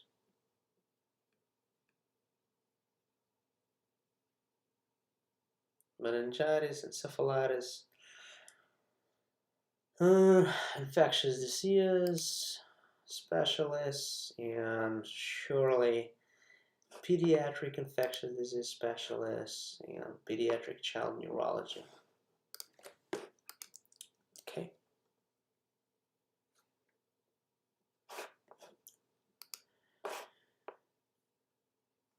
Immigrant and refugee health. Once more, there is a wealth of studies related to minorities, but there is no such specialty in systematic review. Okay. As the immigrant and refugee population continues to increase in the United States, how many records have I got? 648. What if I just get to, to review 10%, I need to review 65, 65 records. Why don't I just get to 65 records and then pause for a while, take a break, because I'm kind of tired by now already. But that's okay. It's still cool as an activity. Adverse childhood experiences in non-westernized nations, implications for immigrant and refugee health. Adverse childhood experiences.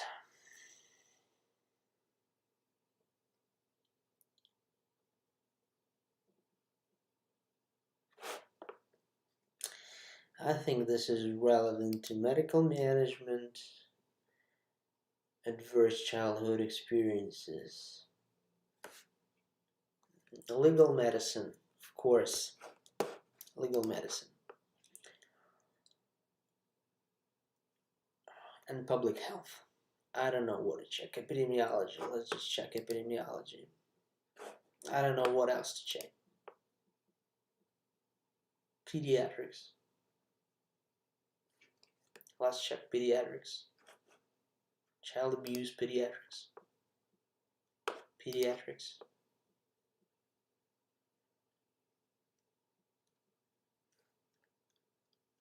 What else?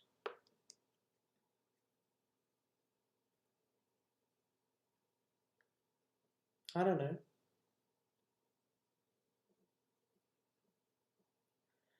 Risky behavior. Well, probably. Who could be interested in that study? I didn't mention. Adolescent medicine. Let's check adolescent medicine.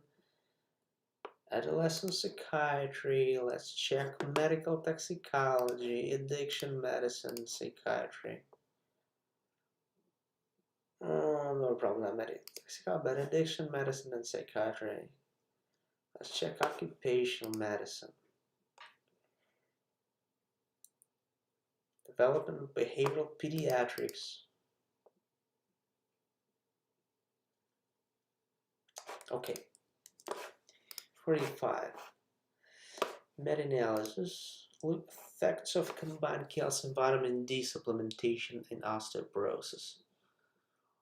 Well, that's a great thing to know, but I guess this is a duplicate study because there are so many studies on osteoporosis and on calcium vitamin D supplementation, so that I guess it's probably at least partly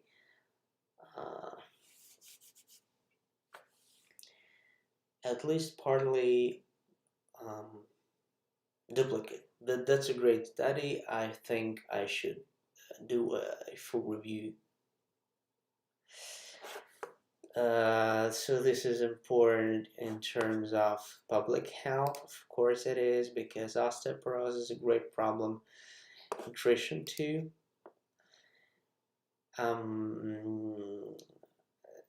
Rheumatology, of course. Orthopedic surgery, and reconstructive orthopedic surgery. That is hip replacement surgery, orthopedic spine surgery, of course. Then emergency medicine, probably so, but because these are primary care providers, so this is probably important for them to know. Epidemiology too. Diabetes, clinical pharmacology too. Adolescent psychiatry, geriatric medicine, trauma surgery, orthopedic trauma. Urgent care medicine, probably too. Sports medicine. Probably so. Let's just take gynecology too. Endocrinology and metabolism. Okay. General preventive medicine. But it's not general preventive if it's about osteoporosis. Okay. Let's just check it as with the Galactic Senate icon. Now we will try and find the full text.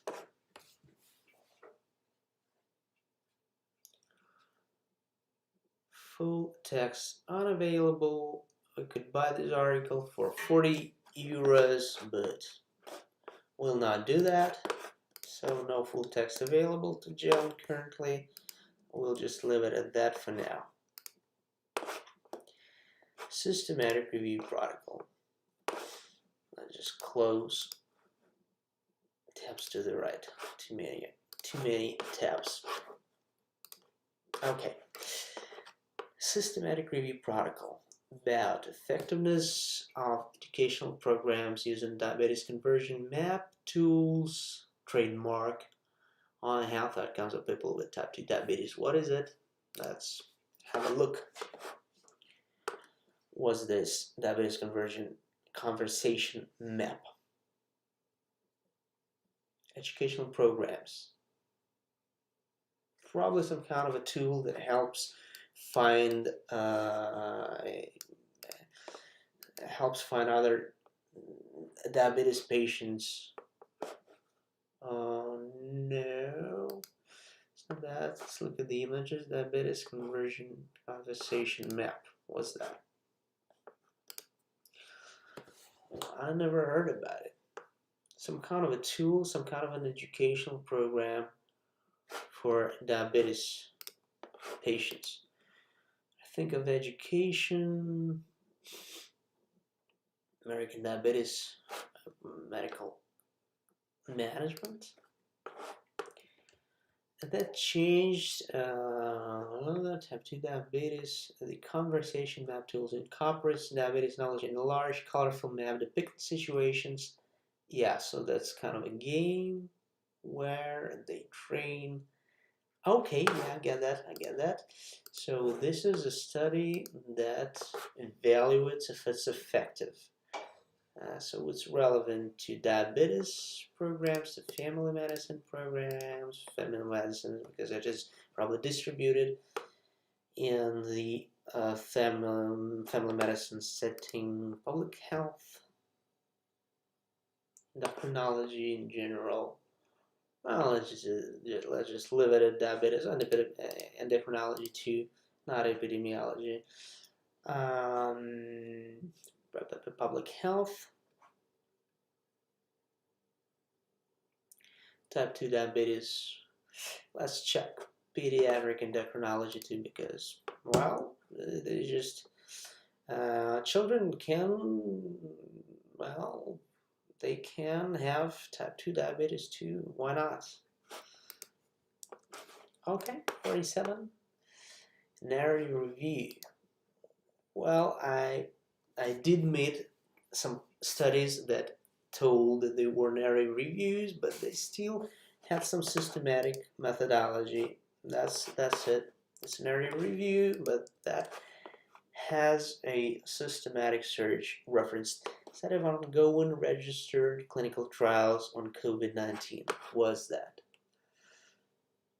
to review ongoing trials relating to COVID-19? This is epidemiology, this is clinical pharmacology, this is pharmaceutical medicine, public health, pulmonary disease. I forgot to take epidemiology and public health in all COVID-19 studies. But let it go. It's probably not that important. It is important because COVID-19 is a public health problem. But these studies before they actually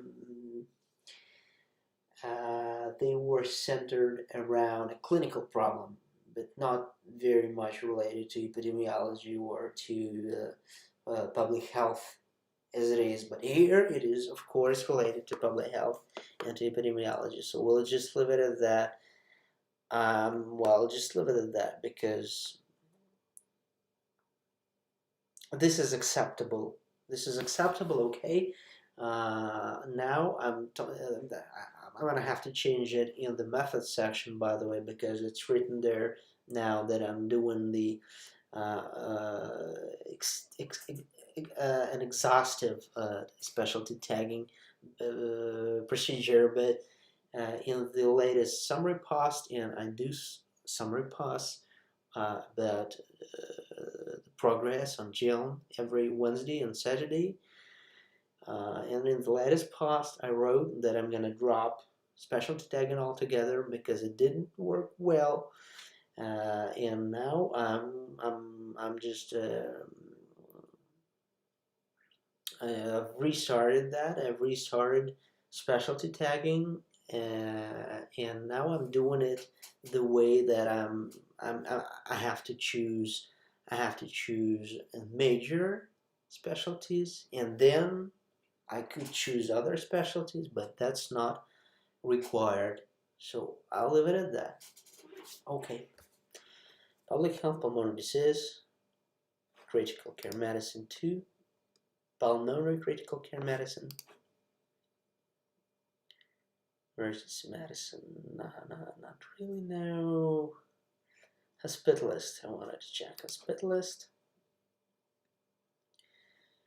Here, pediatric critical care medicine, pediatric hospital, infectious disease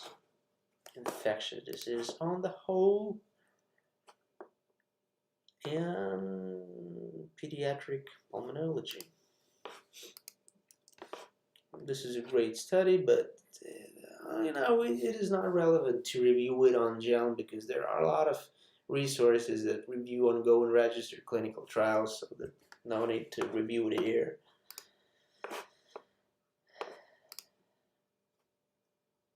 Top-down proteomics.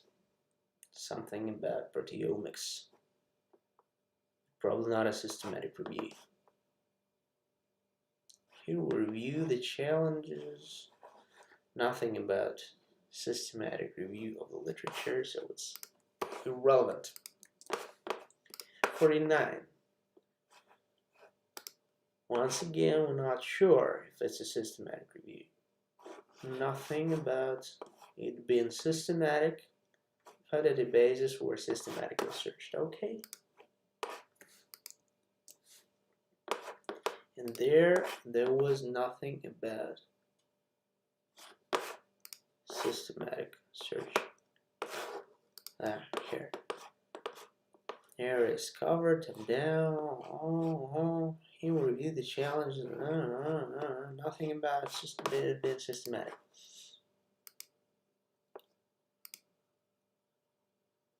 But that is systematic.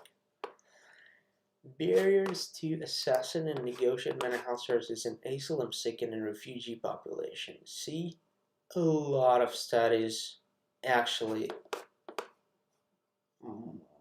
assessing these issues. Medical management. So I never stop to reiterate the physician specialty related to minorities' health, to the equity issues is a must in the AMA specialty, on the AMA specialty list. It should be introduced in residency programs, should be well introduced. That's very important that it be done, because equity issues is a very great problem. I know that this is they're probably studied, and this is not a clinical issue. They think it is a public health issue, so people doing their masters in public health, they're doing all these equity issues, but this is also a critical problem because there are differences in clinical management and in clinical presentation, things like that. They surely are, and in the way we talk to the patients, depending on their equity and social barriers and problems. So there has to be a medical specialist, a healthcare specialist, a physician who you could consult about that, and there should be educational courses on that would tell the students about these problems. And like we get a clinical pharmacologist in a hospital that could give a consult about antibiotics, about antibiotic resistance, things like that. And so there should be an ethical consultant that's sometimes out there, and there should be an equity consultant. Of course, it's very important. Barriers to access and negotiate mental health services in asylum seeking. So this is relevant to legal medicine and to mental services adolescent psychiatry, child psychiatry, geriatric psychiatry, public health too, all psychiatry branches, probably addiction medicine, addiction psychiatry too. I forgot to take addiction psychiatry somewhere. Probably not.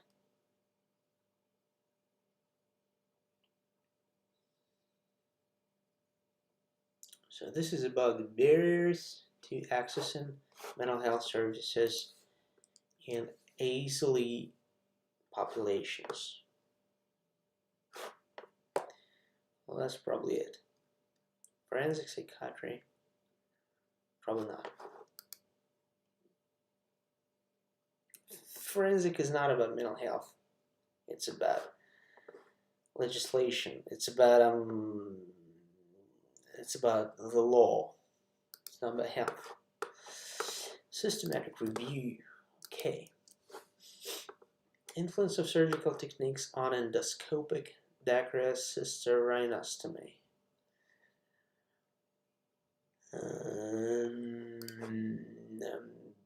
This is surely bad. This is related to ophthalmology because this is about the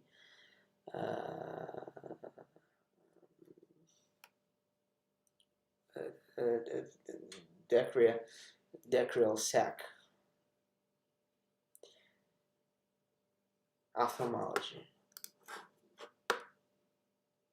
and the nasal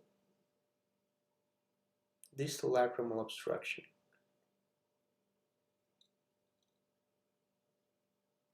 I guess this is an ophthalmologic problem. This is a narrow problem. Lacrimal obstruction, nasal lacrimal duct obstruction, or is it the otolaryngologic problem? It's probably relevant to the otolaryngology specialist too. A reconstructive problem, the problem maxillofacial surgeons are involved too. Endoscopy, dacryocysterinostomy. The type of surgery done: new tear drain in your eyes and your nose. Mainly the surgery of tear duct. So this is about resolving problems with lacrimal sacs. Okay. This is gonna be ophthalmology, otolaryngology, maxillofacial surgery. Probably because of some obstruction that happened because of the trauma, of some traumatic injury in the history.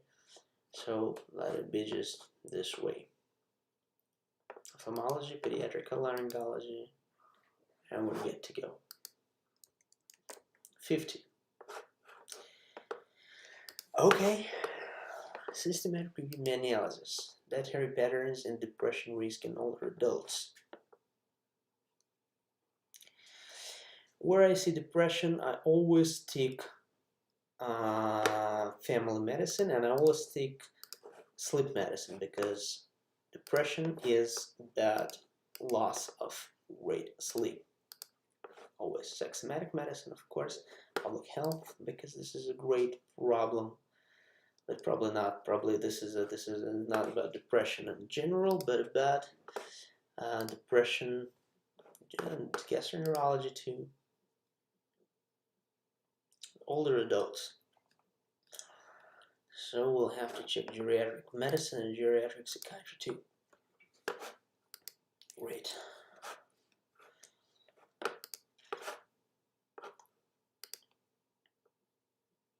Effect of paternal age on offspring birth defects.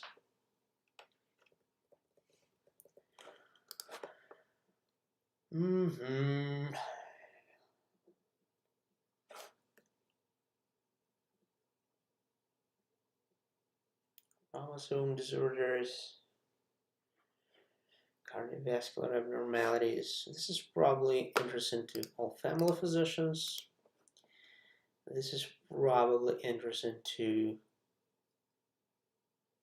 public health and epidemiologists.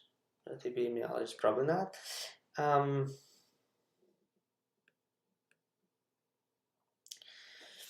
This is probably interesting to obstetricians, medical geneticists, clinical biochemical geneticists, clinical genetics, medical genetics, medical biochemical genetics, maternal fetal medicine.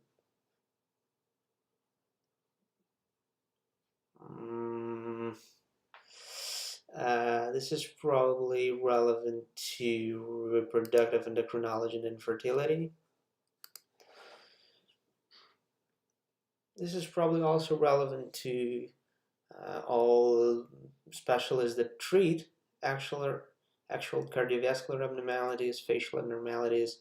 So this is probably, let's just take maxillofacial surgery. Let's check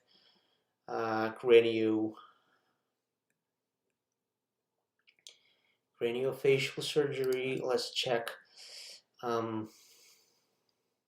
cardiovascular disease. Let's check facial deformities, urogenital abnormalities. Let's check urogenital abnormalities. Let's check urology. Let's check urology. Let's check plastic head and neck surgery. Yeah, let's check that. That is great. Yeah, pediatrics. Let's check. Probably child neurology. Nope. Neurodevelopmental abnormalities, obstetrics, pediatric cardiology, pediatric cardiothoracic surgery, pediatric surgery, pediatric critical care medicine, pediatric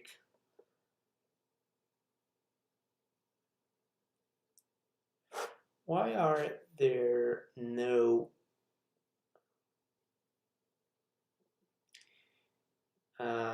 gastroenterological abnormalities? Why are they not mentioned here? Probably it's not that relevant. Nephrology, pediatric urology, pediatrics overall, rehabilitation medicine, hospital medicine, probably not. Gastroenterology, no. Okay, hospital medicine,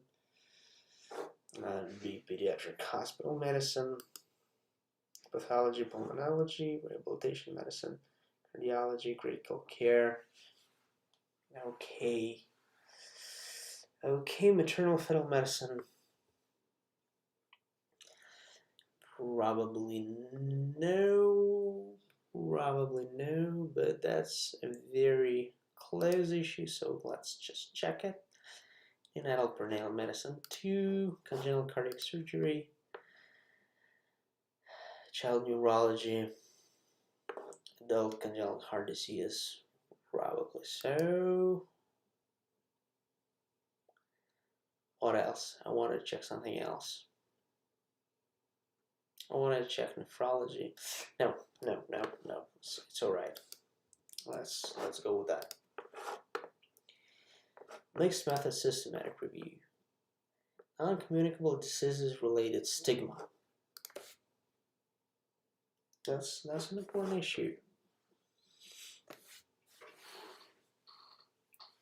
Yeah, it could actually relate to many specialties, in fact, because many specialties do deal with chronic diseases. This is oncology. This is all chronic disease. And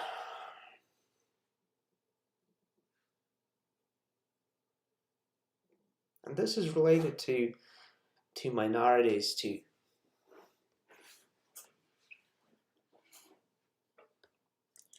medical management, probably not, but public health, I don't know. I should probably check all specialties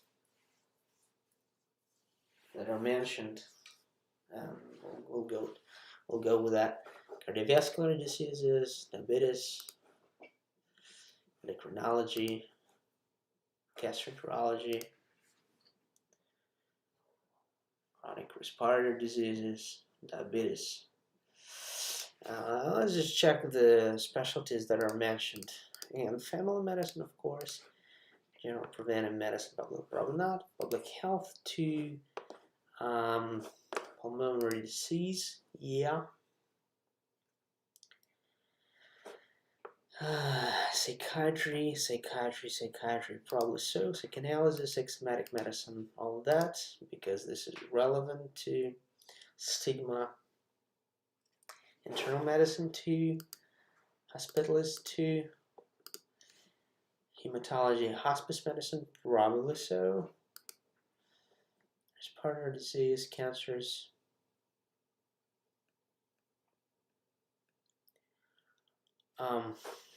Cancers. Let's just check all cancers that there are. Surgical oncology, musculoskeletal oncology, adolescent medicine,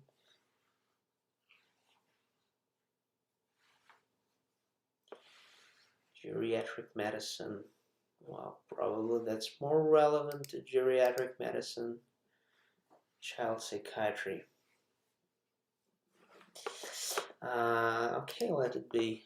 So, adolescent medicine. I don't know about that. Probably adolescent psychiatry. Diabetes is type 1 diabetes is an important pediatric issue, so let it be adolescent medicine too. Pediatric endocrinology, pediatric hematology oncology, gynecological oncology, pediatric cardiology, pediatric pulmonology, pediatric hospital medicine. Yeah, that's it. That's great. Chronic diabetes. That's great. 54. Effects of exergames on anxiety levels. Systematic review and analysis. What are exergames? I don't know what exergames are actually. Exergamen, fitness gaming. Oh yeah, this is exercises plus gaming on anxiety levels. Family medicine, general practice, physical medicine rehabilitation, anxiety, sleep medicine, all that. Psychoanalysis. Well, I don't know about psychoanalysis. Probably not, but probably too.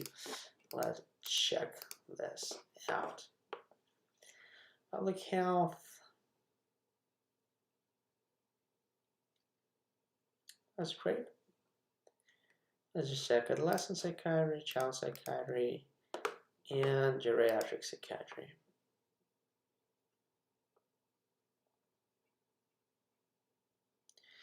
And pediatric rehabilitation medicine. Did I check hospital medicine? That's probably not relevant here. Okay, great. Let's go on. Systematic literature review on the population methods for swine. That's not relevant to medicine, and that's a narrow topic. So I'm gonna review that. International consensus on rhinosinusitis.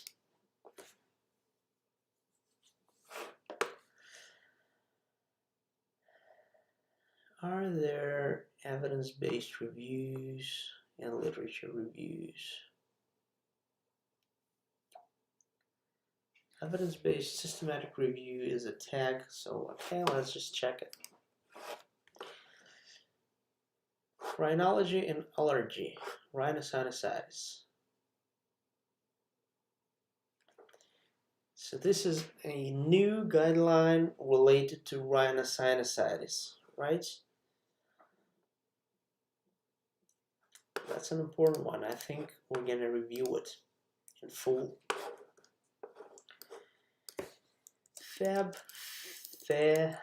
Galactic Senate.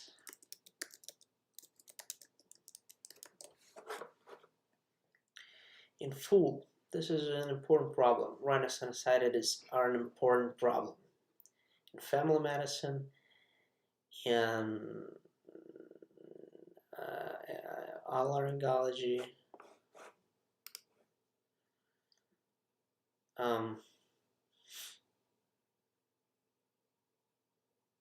infectious disease, probably so, immunology, allergy, of course, immunology, probably not immunology, but just allergy. Infectious disease, yeah, probably. Emergency medicine, of course, and urgent care medicine, because many patients come to these facilities having these problems. Pediatric allergy, pediatric, not hospital medicine, pediatric infectious disease, probably so, and pediatric otolaryngology, and pediatrics in general. Okay, let's go. Free access, great, that's great. Full text collected. Let's collect the full text, download PDF. We'll review it as a systematic review from the systematic review standpoint, because GEL is about systematic reviews. Okay. 687 pages. Let this not be a problem for us.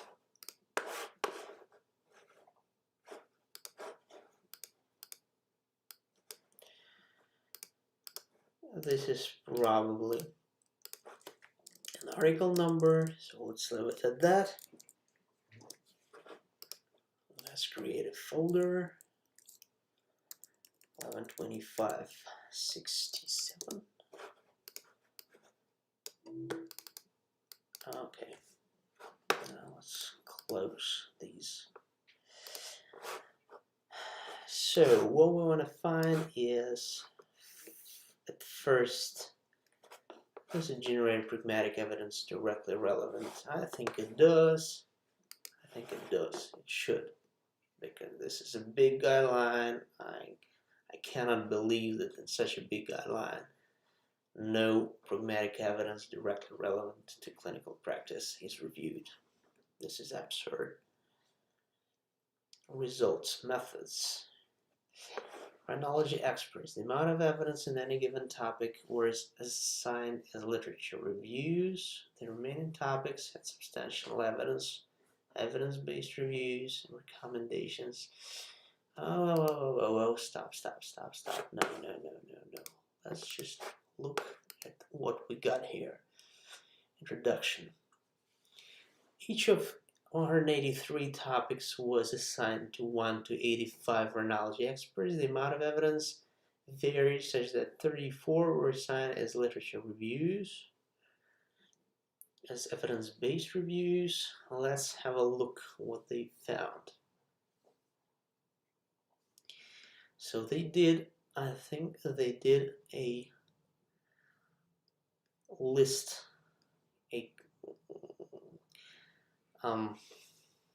series of systematic reviews.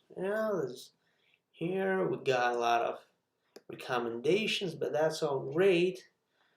That's all very good, but we have to review the reviews, COVID-19 very well. So let's have a look at the systematic reviews there. It's not really a very informative contents block. Rhinosinusitis treatment, so on, reduction, med searches, methods. To provide the content for each topic, systematic for each topic,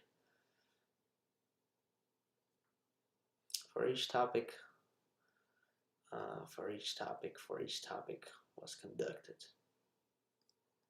Right? If I get it right. That was the executive summary. Now this is the methods in detail.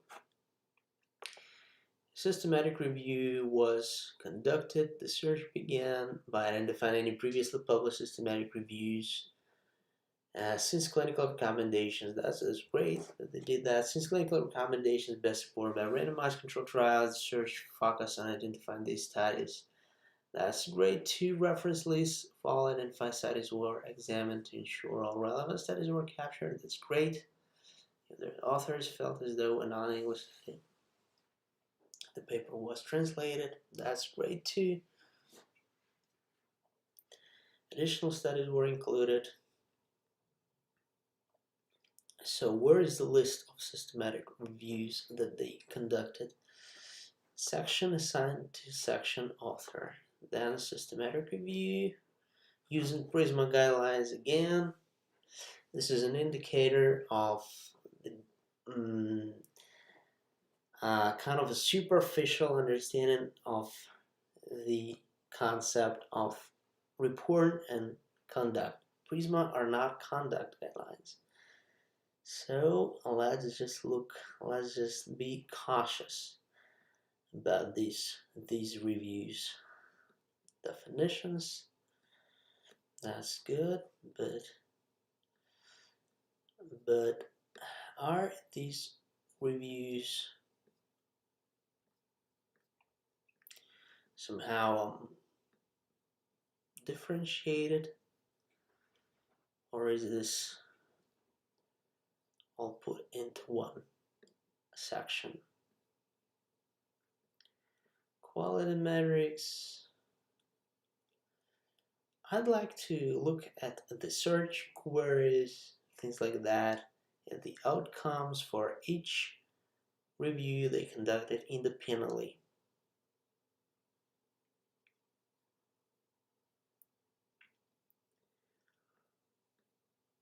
Contributing factors.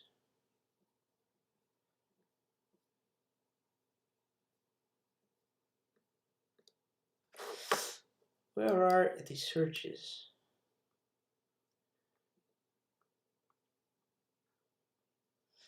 I don't actually see any documentation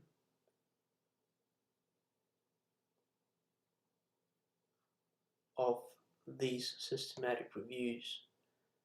I see that they did a lot of work. They drew these tables. Of course, they used some literature to do that, but I don't see any great documentation.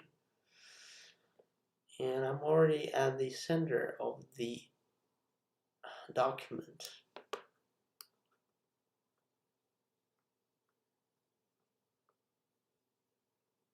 Probably this is somewhere 1,500 references. That's a great document, of course.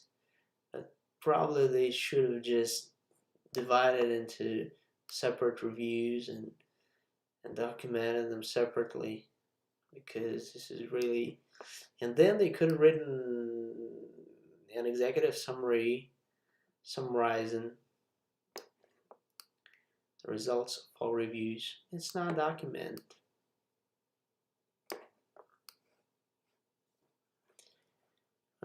This is the reference list, which is 687. How many pages? I'll tell you, the reference list is exactly 130 pages long. So I can't even tell if it generates pragmatic evidence directly relevant to clinical practice. I can't tell that.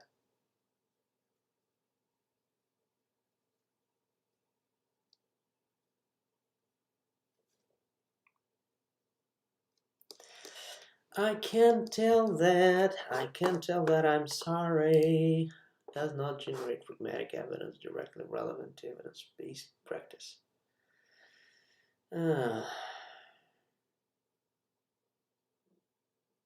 Clinical endpoints. Okay, they got something. Okay. Let's not be. Let's just be more realistic. Yes, it does generate pragmatic evidence. I don't know if it's duplicate or not duplicate. Well, probably it's not duplicate if they reviewed systematic reviews. I guess they're not duplicate. Well, at least they did point out that searching for systematic review was part of their methodology, but replication, this has already failed replication because we don't know how to replicate that. We don't know how to replicate that. Systematic reviews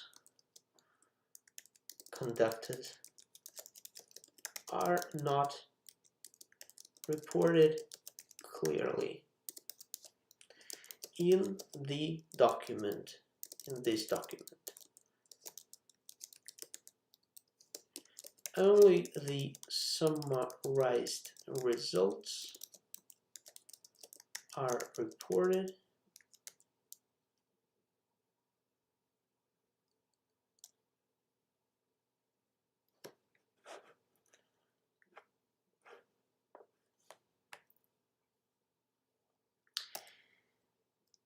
So this is not replicable. Well, that's it. See, this is a document, almost 700 pages, but we reviewed it. I spent probably 20 minutes, and now we have an understanding. So you should never actually be worried about the number of pages, because this is not a problem. You just look at it and you just look at it and you just search for what's important, and that's it. Here we go. A systematic review and meta-analysis. Yeah, and again, it doesn't mean that this review is bad, or that the previous review that we looked at about the one about what it was about. I don't actually remember. I can't remember what it was about.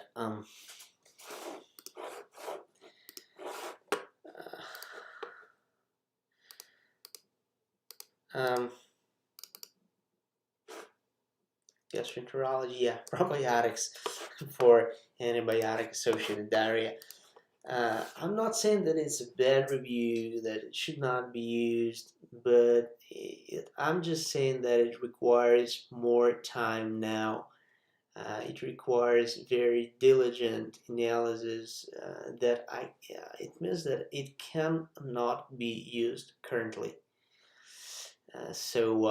Yeah, of course, you can sit there and search for reports, for separate reports. They're probably published for each of these reviews that they conducted, but that requires a lot of effort. But some reviews are really well reported and well conducted, so you can just sit there, take their report, and tell everything about it. So as these records require considerable time to process, I'm just not doing it because, well, I just can't afford it technically. So I'm not just like withdrawing them or saying that they're necessarily bad because I did not assess them in full. You see, there is a step called liked or disliked by gel, but this is an eighth step. To come to it, I have to conduct replication. I have to assess if it has critical conduct flaws, but you can't do that when it's badly reported. This is exactly the difference between reporting and conduct. Reporting can be bad, but conduct can be great. It just is badly reported. So I'm not talking about it here, but it just means that I'm not going any further for now with these records. Systematic meta-analysis. MSI status is associated with distant clinical pathological features in BRAF mutation colorectal cancer. MSI status is a micro satellite instability. Okay, so this is about colorectal cancer. This is abdominal surgery. This is colorectal surgery, colon surgery. Yeah, rectal surgery. Proctology. Proctology too, yeah. This is surgical oncology, radiation oncology, and medical oncology. There is such a thing as radiation oncology for colorectal cancer. I think there is such a thing, yeah. Of course there is, yeah. So radiation oncology, surgical oncology, and REF in molecular genetic pathology and clinical molecular genetics. I think that's it. This is about some local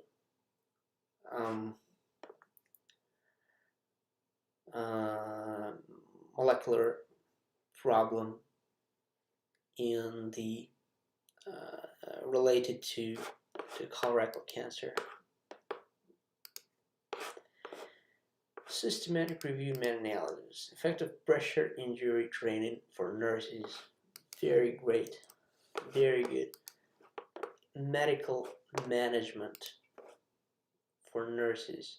Pressure injury training is relevant to hospitalists. It is relevant to physical medicine rehabilitation, to palliative medicine, to hospice medicine. Relevant to is relevant to many areas in medicine, to all inpatient areas, in fact. Nurses' pressure injury management skills. Public health, but probably not. Neuro. Probably this is this could be of interest to critical care physicians because there are a lot of patients who require special brain injury medicine patients who require special treatment, orthopedic surgery treatments, surgery patients, but probably not. Probably yeah, but probably not. I'm not sure. But probably so. Yeah, adult reconstructive orthopedics too. Yeah, that's relevant to this field. General surgery. Well, probably not sure. Not sure about it. Pulmonary critical care medicine. Yeah. Surgical critical care. Yeah. Of course, it's relevant for it. And spinal cord injury, of course. Orthopedic surgery, trauma, Yeah, skeletal injuries.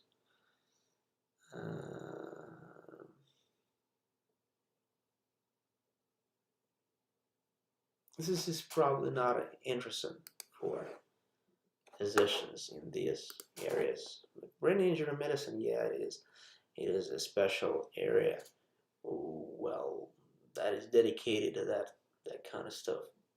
Urology, probably not. Pressure injury, plastic surgery, that could be probably of interest to plastic surgery, but probably not. Probably not. Likely not, because they are involved in treatment process when everything is already happening. Oh, let's just take plastic surgery for, I don't know, let it just be this way. Trauma surgery, probably so. Clinical, pediatric, critical care, pediatric hospital medicine, probably leave it at that. Pediatric surgery, not sure.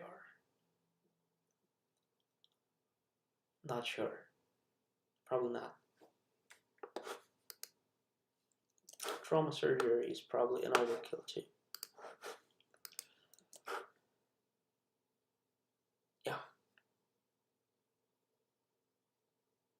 Yeah, okay, let it be.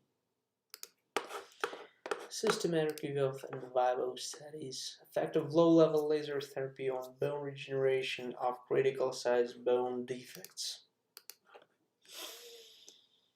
In vivo studies. Osteoblastic activity.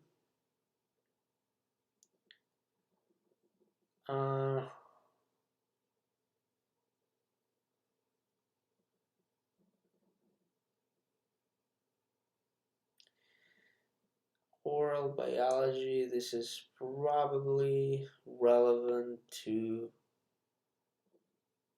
oral surgery only. To oral surgery and probably to maxillofacial surgery. Calvaria, well, critical craniofacial surgery too, probably, but likely not to orthopedic surgery. But okay, this is not a problem. We could check orthopedic surgery too. Laser therapy.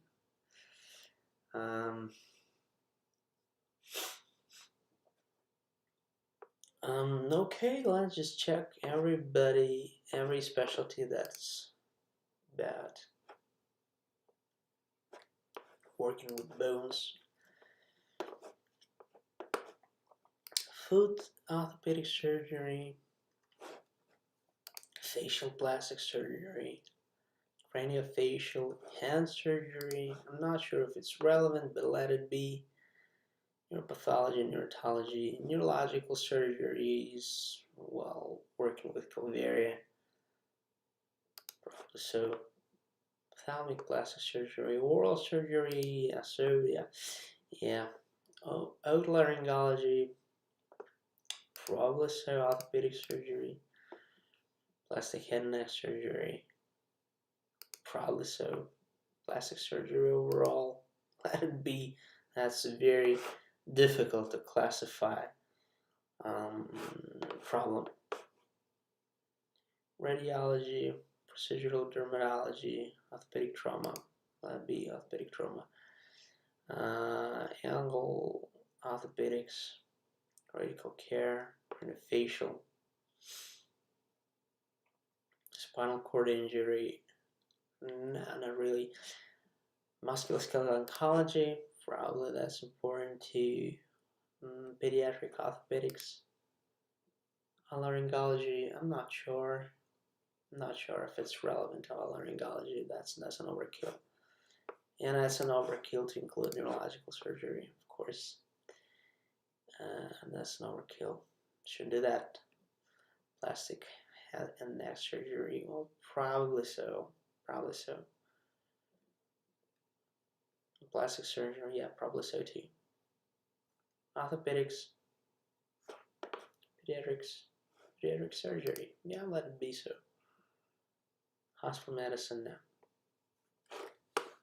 Okay. 60. Let's have a look. Review of literature, electronic record database, comprehensive chart, literature review, probably no systematic literature review, as far as I can see. 61.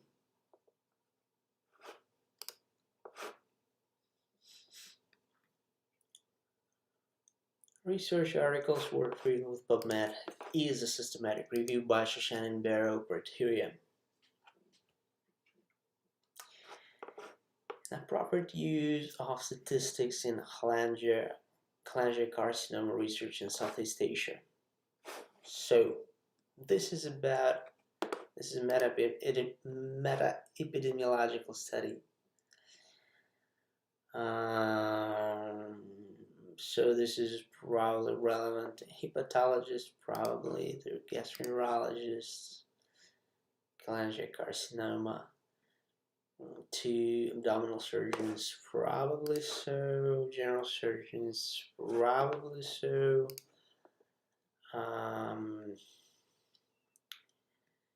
to surgical oncologists, probably advanced surgical oncology too. As far as I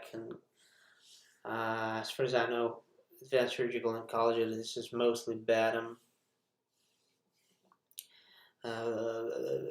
pancreatic surgery, but probably this is also relevant here.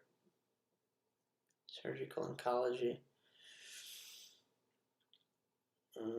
probably other fields of oncology too. Now let's just check pediatric gastroenterology. We're good to go. We're good to go. Yeah. 62. Analysis. C. Immune checkpoint inhibitors. You know, almost every date that I take within these 10%, there is a study about immune checkpoint inhibitors. This is, for some reason, this is a very, very widely discussed phenomenon. For small cell lung cancer, primarily, of course. Predictive effect of PD-L1 expression for immune checkpoint inhibitor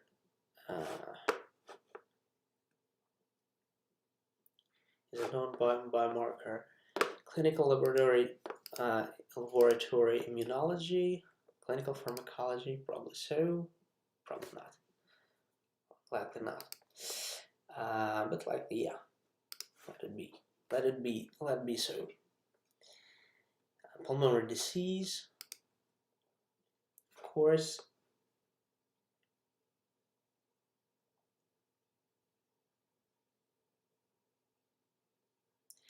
Medical oncology.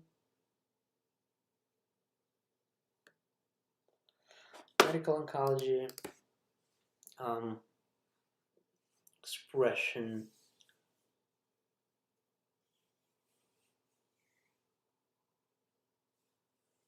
But is immunology too, but that's not really immunology. This is clinical immunology, so that's not immunology.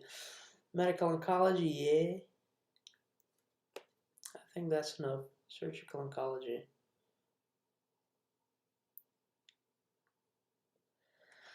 I'm not sure. I think that's enough. Non-small cell lung cancer, medical oncology. 63. Analysis. Extracorporeal shockwave therapy versus local corticosteroid injection for treatment of carpal tunnel syndrome, hand surgery, and orthopedic surgery, and plastic surgery. but I'm not sure if it's really plastic surgery. Tunnel syndrome. No, it's not plastic surgery. It's neurological surgery probably, but no, it's not even neurological. It's orthopedic surgery and it's hand surgery. That's it. And that's it. Let it be. Let it be this way. 64. Brain structural effects of treatments for depression and biomarkers of response. Neuroimaging studies. Antidepressive, electroconvulsive, and cognitive behavioral effective treatments for major depressive disorder. Family medicine, general practice, medicine, public health, not public health, biomarkers of response. And now we take neuroradiology. Radiology overall. And then we take adolescent psychiatry, and then we take child psychiatry and geriatric psychiatry. Electroconvulsive therapy is we are talking about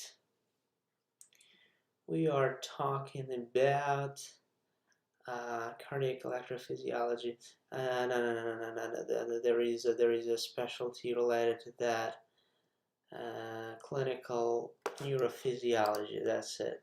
Clinical pharmacology topic 2, because this is about antidepressive pharmacotherapy and cognitive behavioral therapy. We did that. That's great. We did a great job. 65. As far as I can remember, this is the last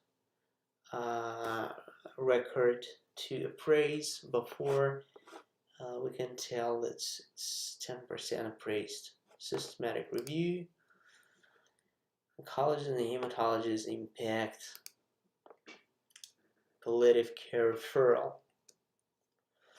This is hospice medicine, this is palliative medicine, public health. More or less. So worldwide, this is medical management. Many patients with cancer are frequently referred to palliative care. Oncology and hematologists may act as gatekeepers. So this is a study about the views of the specialists in hematology, medical management, palliative care, public health too. Probably so, yeah. And then let's just check all oncology fields. Gynecological oncology.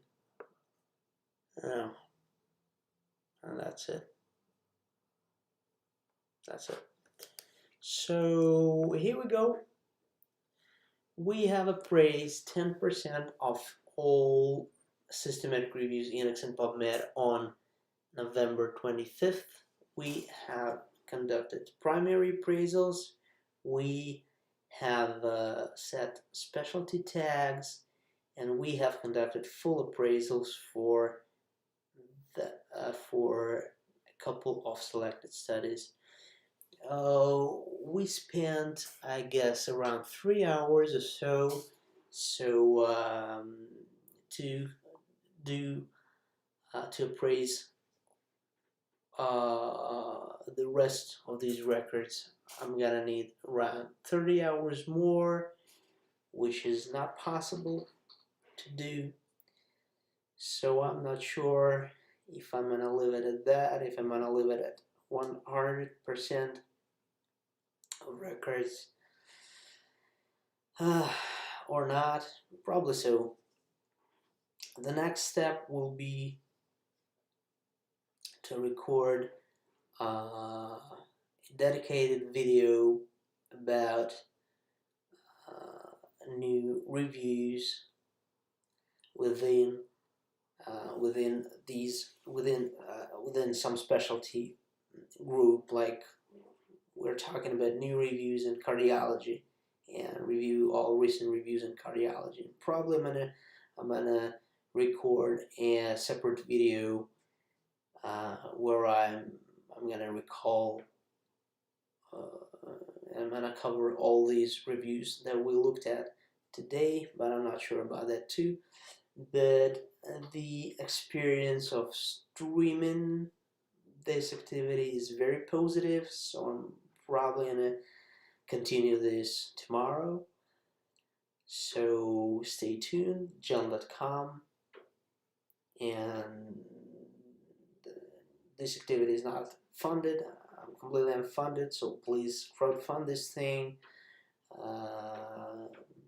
Subscribe on Patreon and use other links to support on Genome.com. And if you want me to review some specific study, yeah, there are options listed for that on my crowdfunding platforms. Okay, thank you. May the force be with you.